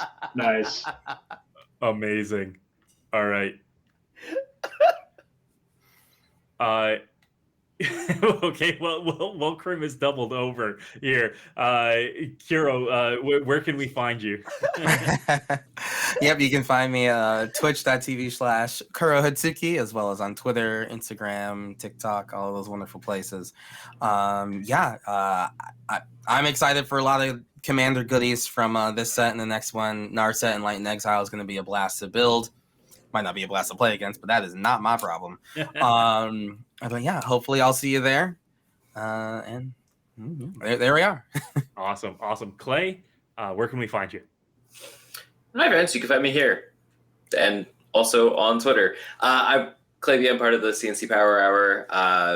Our hosts this evening. You can find us every time a new Magic set comes out. We do one of these. We bring in friends from the community, like our wonderful guests here. I forgot I was mirrored. But we do these every time we get to raise money for a good cause, and everybody comes and shows out every time, and it's awesome. Yeah, that's who I am. And if you want to see somebody talk about really dumb magic ideas, you can follow me on Twitter. I have a bunch of ways to make Arena break. Nice. Not in a good way, but like crash. Fantastic. And Greg, where can we find you? Yeah, no, thanks again, Chris. Appreciate, again, the invite. Viewers can catch me on Twitch at The Painter Servant. Just check out the link tree there. Also, we have Sublime MTG Alters, where my team of artists do some incredible work. Check us out there as well. A lot of basically all the social media platforms that you could ever be on. Then the Alliance of Military Magic Players, for the military community, check us out there as well. We're doing a lot of really great work with folks in the military, making sure people can establish play groups every time they move. But a lot of different things are going on, different initiatives that we have, and we're looking forward to all that. Very quickly on the note of Sublime MTG Alters, I want to do some shout outs from my team and very quickly just show some of their work. So this is some examples of our work done, very highly detailed works. We thrive on, very thinly painted type stuff, very highly detailed. They're not thick at all. Just a lot of really good stuff that my team does. That's from my wife, Michiko, and then I'm going to show my sister-in-law, Michiko's sister, Kumiko. So there's some work that she's done in the past. I decided to pull out some Luffy altars because Krim was on and he was talking about Luffy and other things. I was like, maybe I'll show some of this off. Evangelion on the left, we have Luffy on the right, as to say whether like Captain. We also do some figurine work where we change the paint works on existing figurines. And we live in Japan, so it's a pleasure to be able to have access to figurines at a low cost, to be able to bring something to the table for y'all. And then last but not least, we have the military, Alliance of Military Magic Players. I'm going to just show that really quick. We are doing an upcoming military magic marathon where we're going to be honoring our fallen during Memorial Day weekend. And so my friends and family and support from our network of military guys and gals, we're looking to play and also do some sort of donation support for our charity as well. So if you're in the military, come check us out. We're again, like I said, we're doing a lot of really great things, a lot of new initiatives, pushing hard on the social media platforms to bring the community together. But that, I think I'm pretty much done talking about where I can be found. Just reach out and let's link up. Thanks. Amazing. Thanks so much for attending, Greg. Great to have you for the first time. And great to have everybody in the audience as well. Do make sure to stick around. We are going to be rating our friend Beth, Queen of Cardboard, in just a moment too. So send all of your love over there. Thank you once again, everybody, for your incredible donations and spending so much time with us. Thank you to my panel. And as always, folks, good luck and have fun. Thank you, guys. Thanks. See ya.